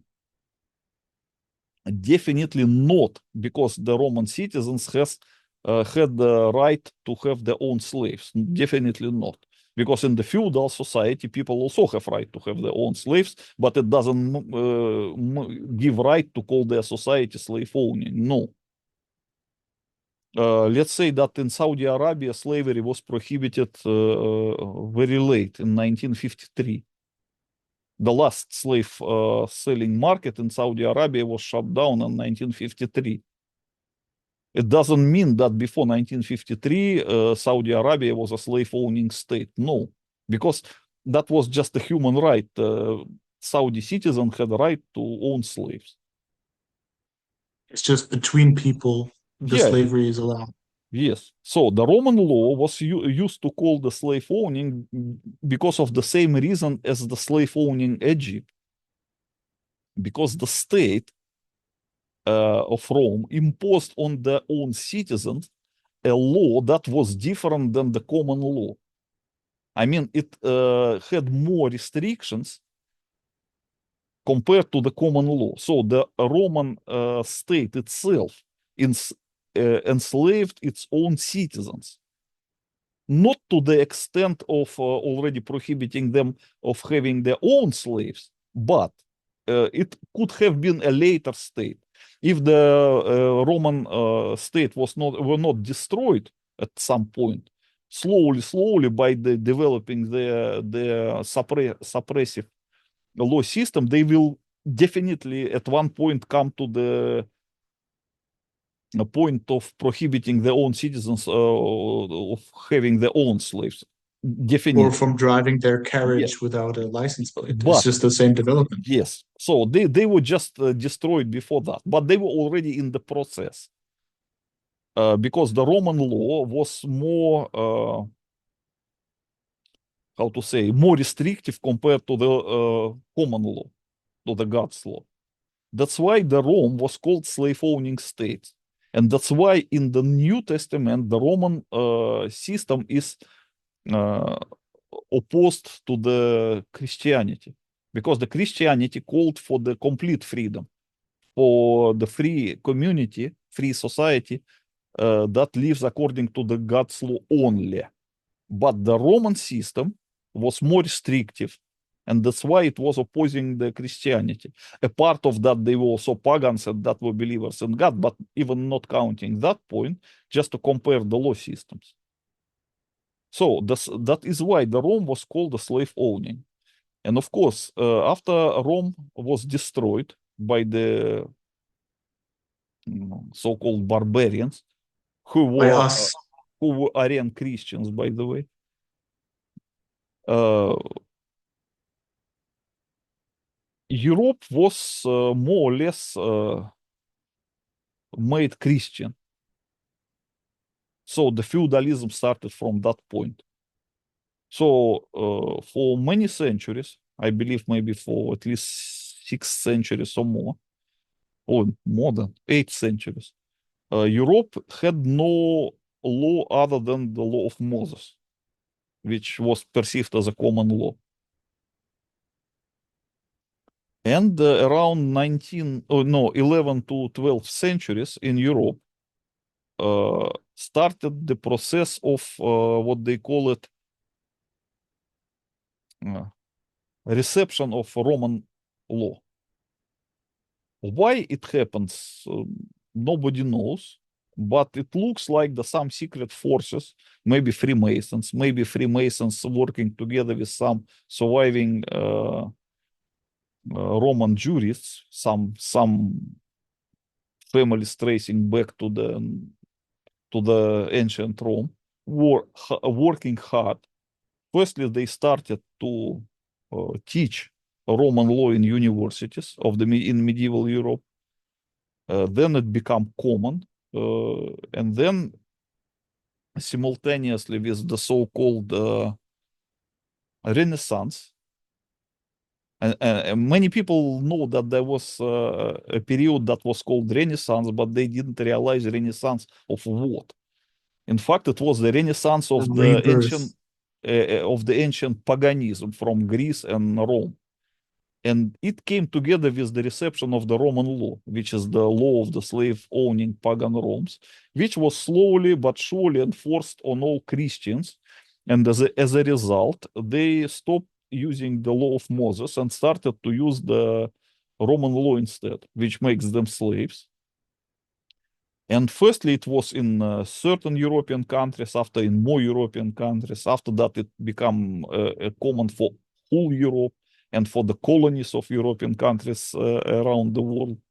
And by the 20th century, with the collapse of the Roman Empire and the Chinese Empire and the Japanese Empire and the last feudal states among the Arab countries and Iran, it became common for the whole world.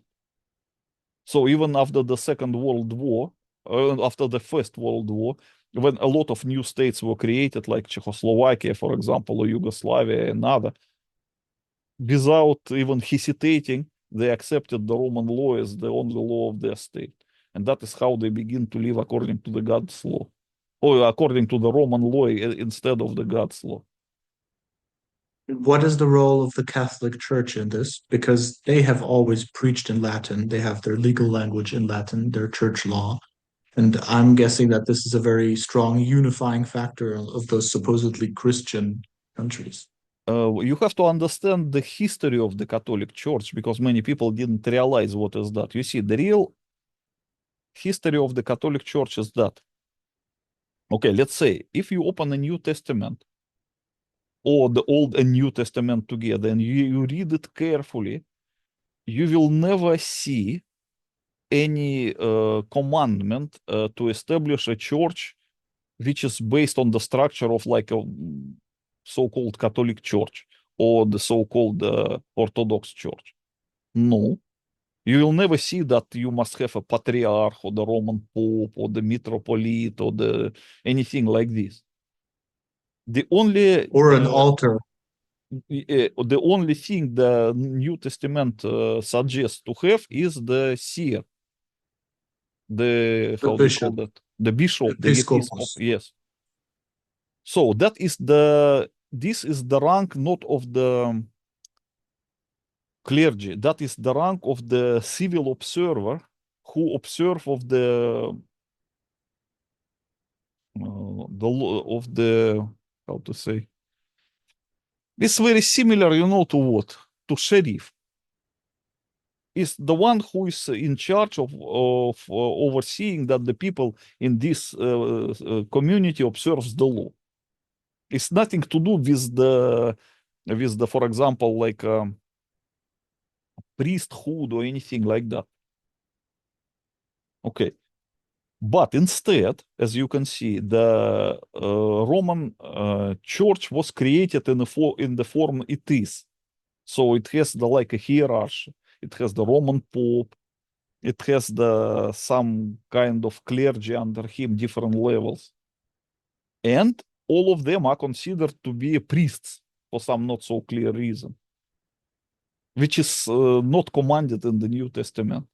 Because the In the New priest, Testament, it says everybody is a priest. yes. So why it happened like that? Many people didn't realize that. But happened is because of this. The Roman emperors, by the time of the spread of Christianity, already enslaved their own citizens by the Roman law. Okay? And their state religion was a paganism. They worship sun, the god of sun, Sol. So they have already established the priesthood that serving that cult, the worship of sun. So they have the supreme pontific, which was the supreme priest of that cult. Okay. which is Then the name for the Pope today. yes, and they have other priests in the lower hierarchy. So what the Roman emperors did when they see that they cannot cope with the spread of Christianity, they decided just to make the Christianity the state religion, okay, with keeping the citizens as Roman slaves. So they just simply remade the former priests of that cult into the priests of the new cult. Did you notice that the current Roman Pope has the title of Pontific officially? Pontifex Maximus is the Yeah, name, but yes. do you understand the Pontific? That is the title of the pagan priests of the Rome when it was still pagan. So they just use the old clergy into just like remaking them into the Christian clergy, but in fact it's just a state owned religion. It has nothing to do with the Bible. It has nothing to do with God. And in fact, they continue to be pagans because they did not believe in God, actually. They say that the gods are three. God the Father, God Spirit, God Son, and the God Mother in addition. Four. Okay. So if you read what the Roman Pope typically says, he never mentioned God, in fact. Uh, about Or the 20 years Bible. about He 20 years speaks about ago Mary all about the 20 time. years ago I just wanted to make an experiment. I found in different English newspapers available to me different speeches of the Roman Pope. Okay. And I analyzed them just in trying to find if he one time mentioned God or God creator or uh, supreme judge or most high or any type of title of this kind. Never. He talk only about the godmother, the Mary. Okay. I mean, probably he just observes strictly the commandments that does not allow to mention God in vain. Not even one time. Okay. So this is just a purely satanic cult from the beginning.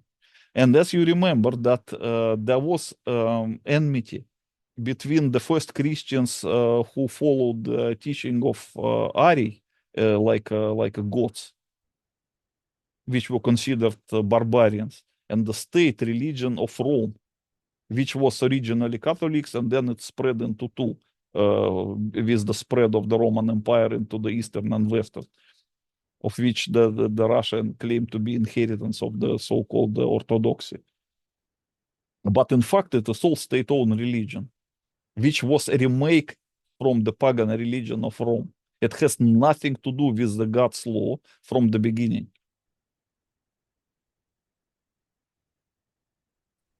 I completely agree. I first read about this when I was, I think, 19. There's a book by Alexander Hislop called The Two Babylons, which just explains all of the Roman saints are just remakes of the ancient pagan Roman and Babylonian religion.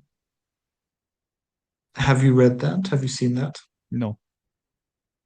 It is very interesting. I mean, everything in that religion is just a way of scamming people into bowing down to statues and worshiping some celibate guy in a long dress. I can never understand how you arrive at the conclusion that this is supposedly Christianity after seeing that and contrasting it with the Bible. It's just the most obvious scam. and Okay. fraud If that you want, exists. I can explain to you because many people again don't realize that why because many people they have the false belief that the origins of European Christianity came from Rome, from the Roman Church. It is not. Okay, you just disappeared. I don't know why.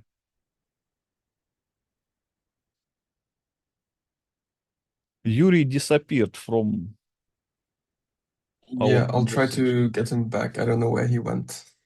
I don't know what to do. Okay, let's wait for him because the things that I was going to answer is requires him. Of course. Okay, he reappeared. Okay, I'm back. I'm sorry. Okay, so 1 minute. Okay. Many people mistakenly believe that the origins of early Christianity in Europe is from Rome, which is not, and I can easily prove to you why it is not. You know that Yes.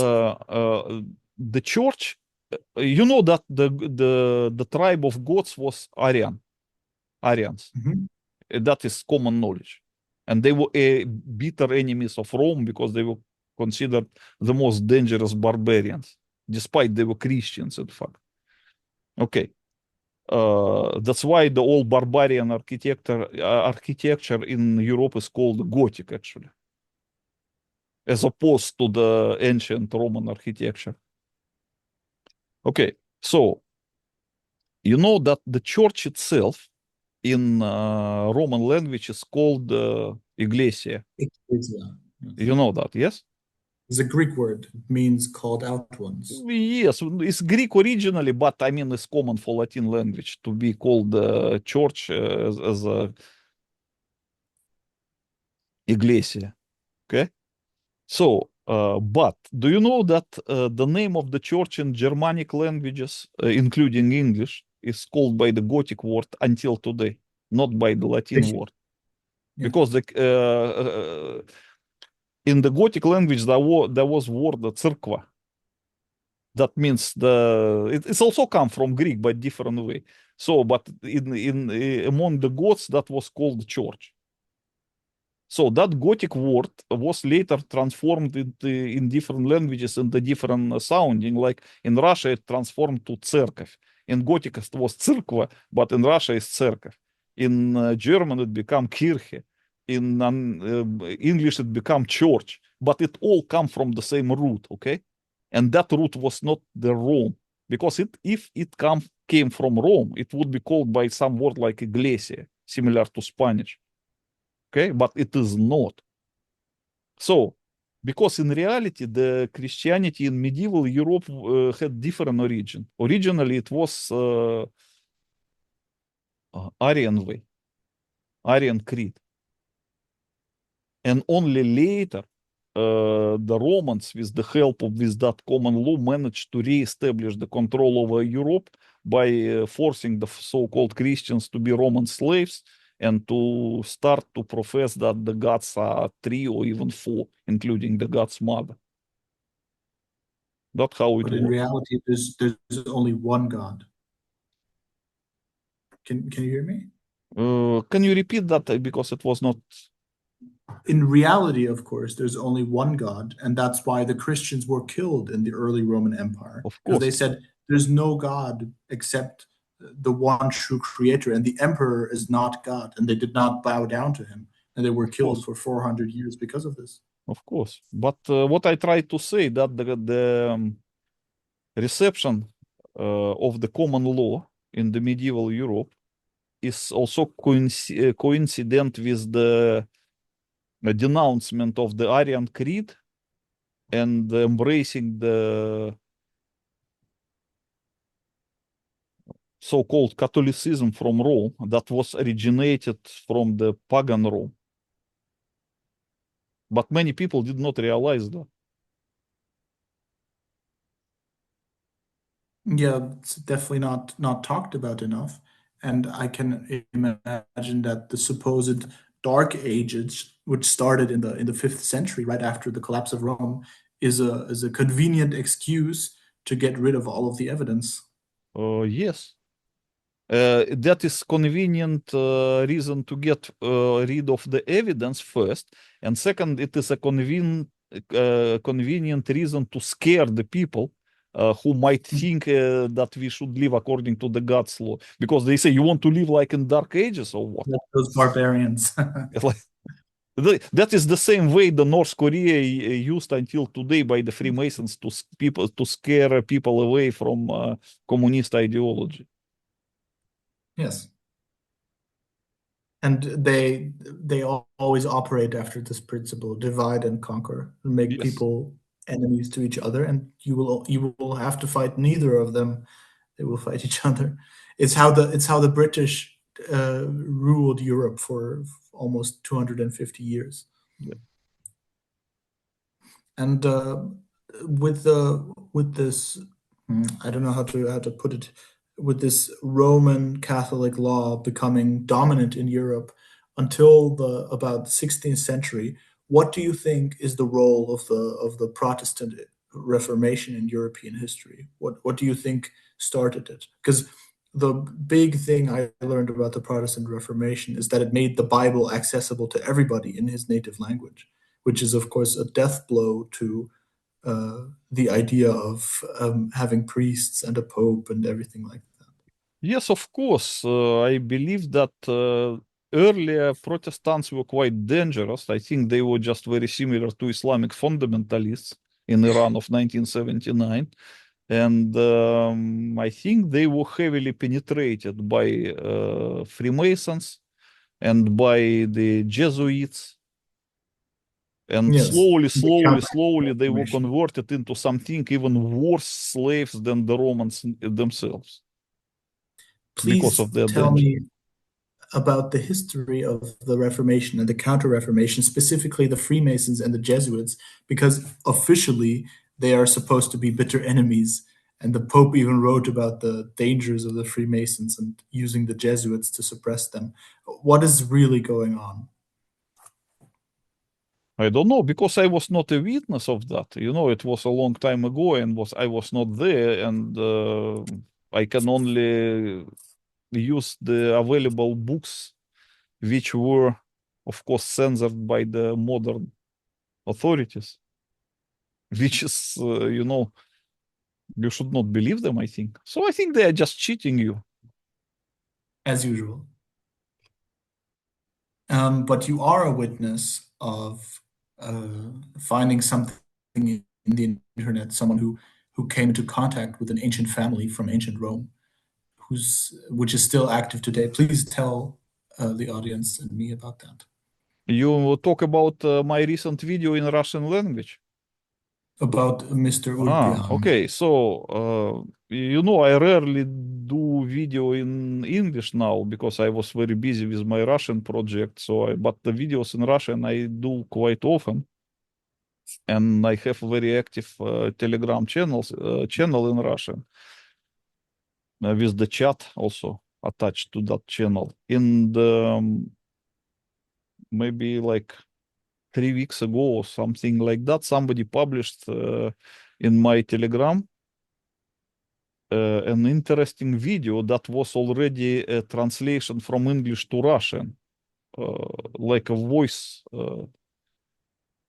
recording, probably by artificial intelligence or something like that, but was a good translation anyway. I didn't have the English original, only the Russian translation of it.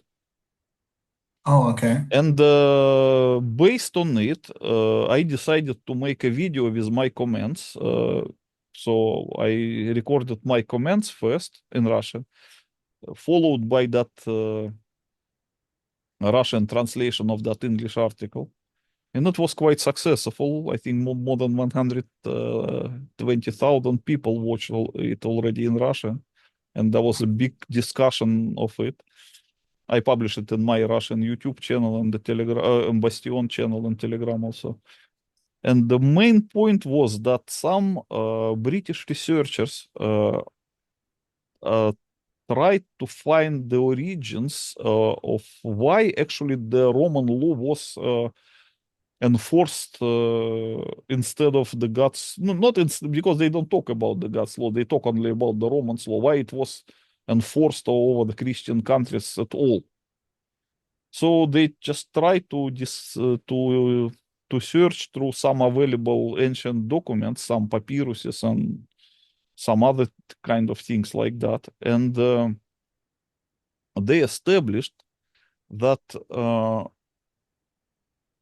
the Roman jurist Ulpian, the ancient one who actually compiled the Roman law in the time of Justinian emperor,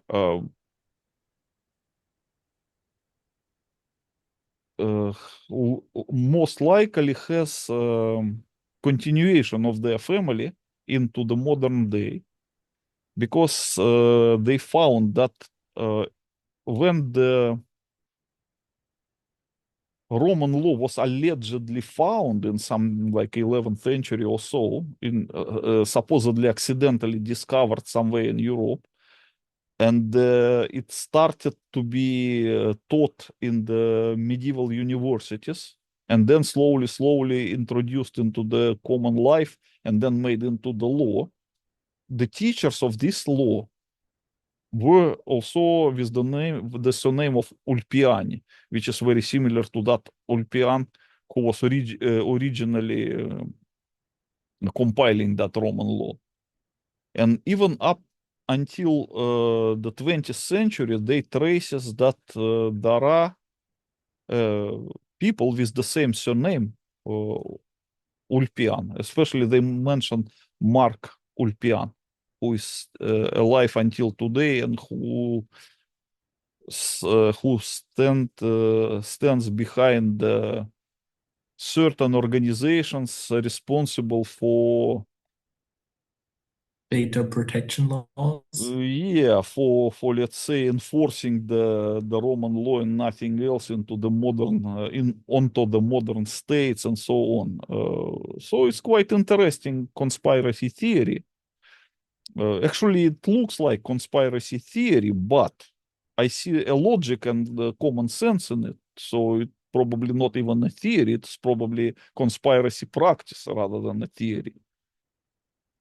But we have no eyewitness testimony. Yes. So unfortunately, I did not have the English original of it.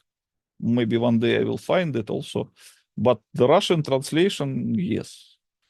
And it appears that one family that traces its origins back to the ancient Rome was at the beginning of the creation of that code of the, Justinian code, the Roman law of those days.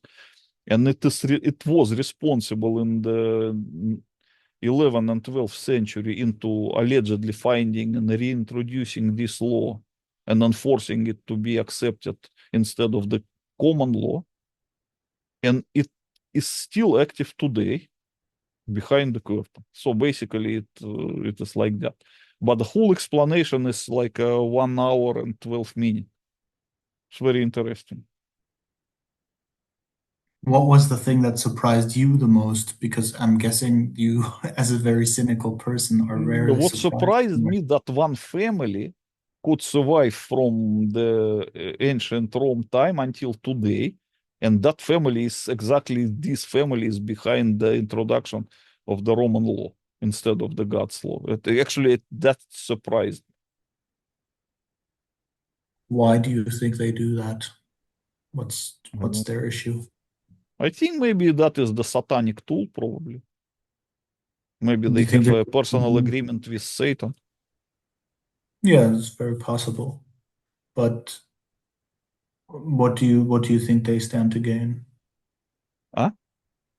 What do you think they stand to gain? Judas betrayed Jesus for 30 pieces of silver. What is Mr. Olympia? Maybe they just feel like the slave owners, like a Roman emperor behind the curtain. I don't know what they feel, because they feel they can rule the world. So I think maybe for them is a good feeling. Maybe they should reconsider Jesus said, "What should it profit a man if he shall gain the whole world but lose his own soul?" I would be very glad if I could get the English original of it, but if I cannot find it, I can probably only translate it from Russian back to English. That is the best I could do, but it's better than nothing, and then we can probably discuss it again.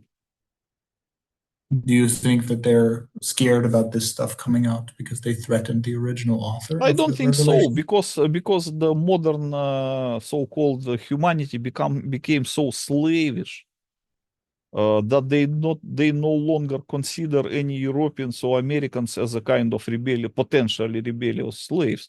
They scare Turkish, Iranians, Russians, Ukrainians. That is dangerous, guys. That's why they want to kill them. But about Europeans, they don't care anymore. For example, you know that my main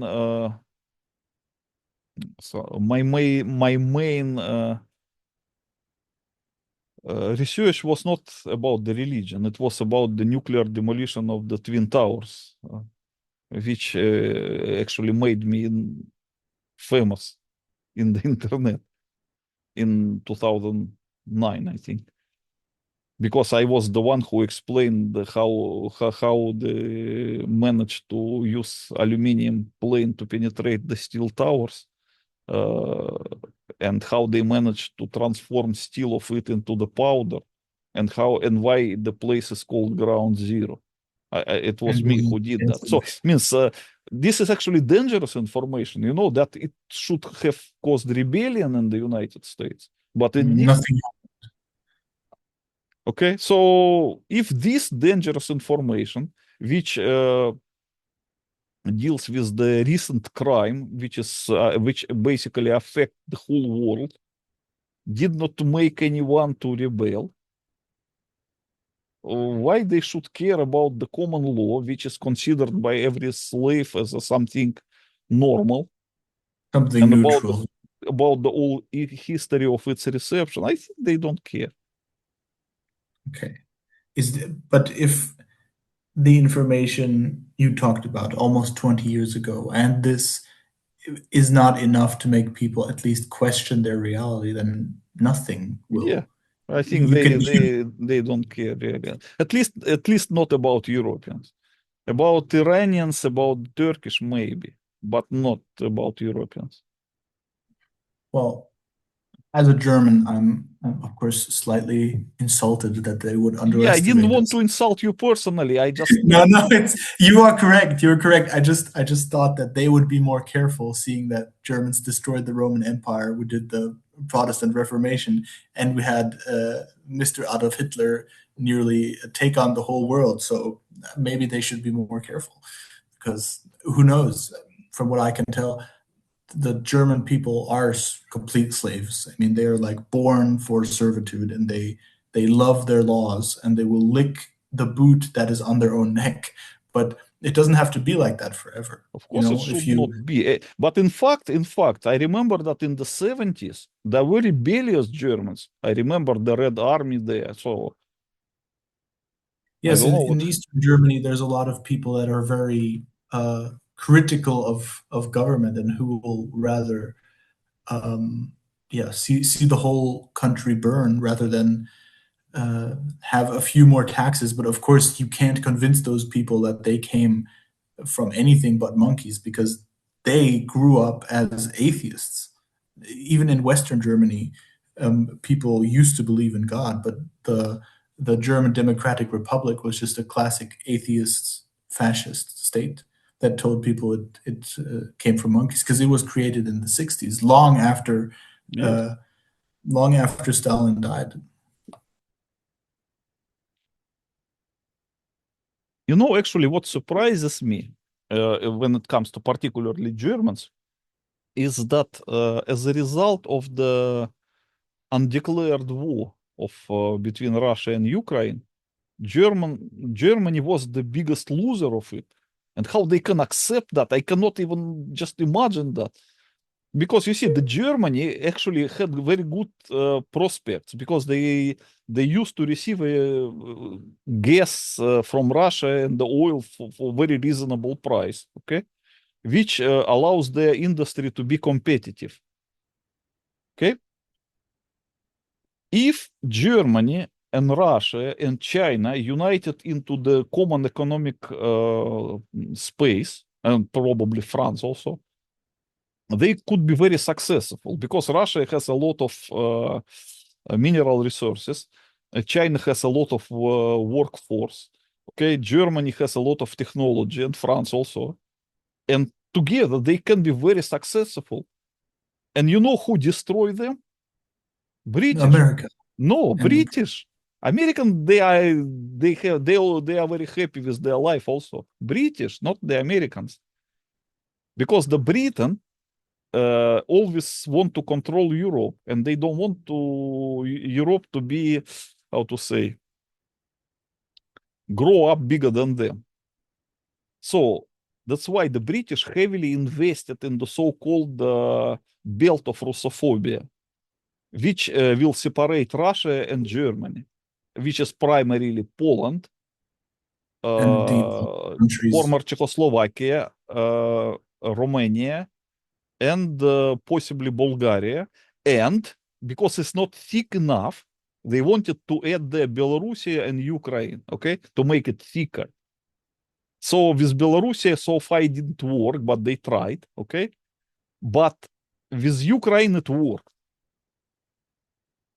okay? So now they started this war just to separate completely Russia from Germany and to destroy the prospect of the common European economic space. That is the only reason. So you see, Yeah. the Germany, they as a result of this, they lost supplies of the Russian oil and gas. Okay, they lost the prospect of unification of Europe. Of the Euro-Asian space between Russia, China, and Germany and France, and their economy became not competitive anymore. So many industries were bankrupt and they moved to America, which makes Americans very happy. Okay. And the German taxpayer pays from his own pocket to continue to support this war. Can you imagine how stupid it is? Yeah, I can tell you why nobody has rebelled. When it started, and I was just 21 years old then, it surprised me that nobody understood the ramifications of it. But now, and it's been going on for 4 years, nobody has done anything or even said, hey, maybe it's not a good idea to destroy our entire industry and therefore also the tax revenue of this gigantic state. But the reason people let it happen is because the only people that have a political voice in Germany are women and children. Look, My friend had, yeah, he wrote me earlier he has to go because his apartment but is. he had some questions, and we forgot to let him speak and give his questions. No, he had all of them answered actually.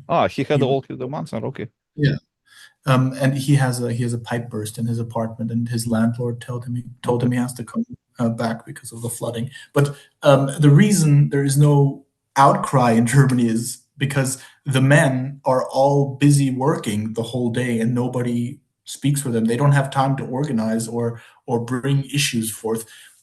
The only people that have a voice in Germany are unemployed gay people and women. That's the only people that are in the street and shouting because the men are so busy working with the insane tax rate just to feed their families. And this is by design, of course.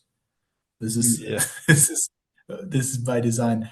You Half the German population is working, the other half doesn't work, and the working population doesn't have time to change the status because they're too busy working.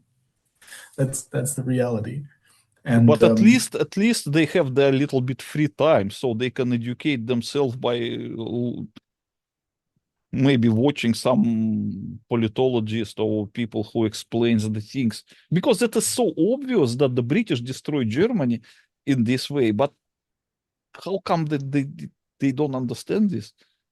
well, it's also because of the school system. The British destroyed most of our major cities in the Second World War. And then they destroyed our industry again, starting in the 2000s with energy Yeah, but that prices. is so But, obvious. but the Germans think that they deserve it because of the Second World War. They really do. They really believe that. They believe if the Germans stop existing tomorrow, it's a good thing because they allegedly killed you know how many people in you know what. And So you yeah, mean that the currently living German population might believe that if Germany ceases to exist tomorrow, they will deserve it, just like that. yes, But those older than 40, that those is older very than 40, masochist approach. I don't know why. it's completely crazy, but they believe that. You ask them, you can ask somebody that is older than 40, you ask them on the street, do you hate Germany? Do you hate the German people? Do you think the German people are bad for the world? They will say yes.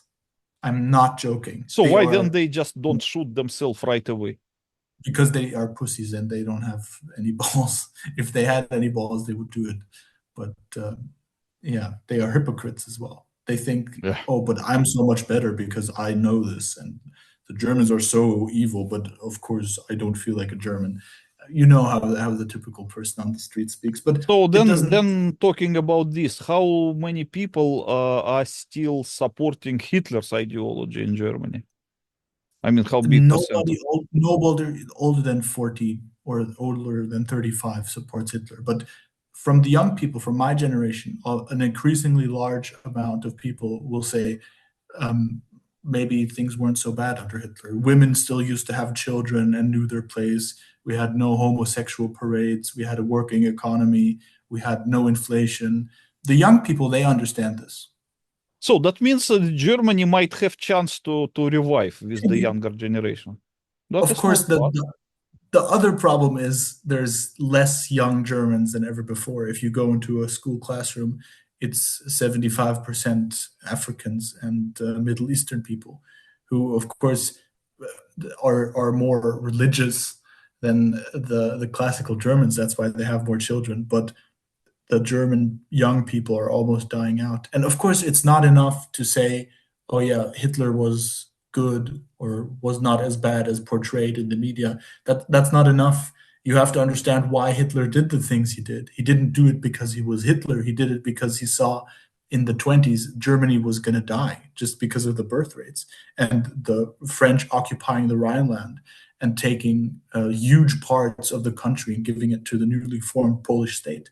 That's why he did those things. He didn't do it because he felt like it. And if they don't understand that, there's no hope. Okay. And what about those who are 75% now, that who are not originally Germans but live in Germany? I mean, the Africans and so on. Do they integrate into the German society and become also Germans mentally or not? No, but I think I thought about that for a while and thought about if they integrated into a German society, would that be good or bad? But when I arrived at my conclusions, I thought it would be bad because if they became truly Germans, they would stop having children. They would stop being ready to commit violence. They would love the police. I mean, Germans they donate to the police. They would be the worst. They would be even worse than before. So I actually prefer them not integrating and instead being people that are ready to commit violence upon the state. I prefer it that way, if I'm being Okay, honest. but at least they have something common that unites them because they are from different countries, from different cultures. And if they are not integrated into the German culture, okay, but let's say that maybe you didn't understand what I mean. I did not mean that they should become so slavish like modern Germans with their Okay. masochistic attitude. I didn't mean this. I mean, do they integrate it into the good German culture? I mean, the classical German culture or not? It's difficult to say because either they integrate into the classical German culture and they make an effort to be a very good citizen and they become educated and they speak German at home. It's either this or they become I don't know how to say, sort of like a um, completely unintegrated, almost like a they just stay a complete foreigner. They don't integrate at all. It's either completely one way or the other. And I would say it's maybe 50-50. No, 50-50. Okay. Yeah. But it's still, then it's not enough, because in 20 years, when those immigrants that have integrated should be having children, or should have had five or six children, they had none, because when they leave their own culture and they abandon that, they start having zero children, just like the Germans. So that means if those migrants stay in Germany for 2 generations, they stop having children as well. Of course. Okay. Okay. So the demographic collapse is completely unavoidable. Already in Germany, there's the trains, they don't really run on weekends anymore, only during the weekdays. And electricians, people that repair pipes, people that actually do physical labor and really human important jobs are almost non-existent. The only people doing that are 60 years or older. The young people that work real jobs and repair critical infrastructure and things that are needed to keep a nation alive, it's just they don't exist anymore. So, but what you say that it could lead to the collapse of the civilization itself, actually. Because if in No, 20 years there will be no people who can repair a critical infrastructure, I think that's in the 20 end of the years, civilization. of course, but in 20 years, we're going to have a lot bigger problems, and the Freemasons are going to make sure that the problems are solved by putting all of the people into smaller areas, into literal concentration camps, and people will move away from the countryside into cities where they are easier to manage. Okay. No, this is the common trend. This I understand. But I'm Yeah. talking about uh, the end of the civilization itself. Even you create like a small areas to keep the people, you still have to maintain the infrastructure, especially the critical one.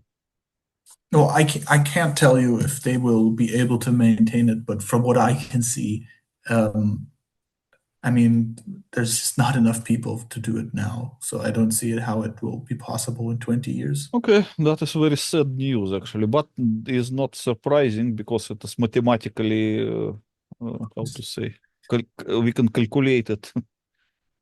I remember my cousin. She recently had her third child, and she got put in the local newspaper. She's like, "Wow, she has three children."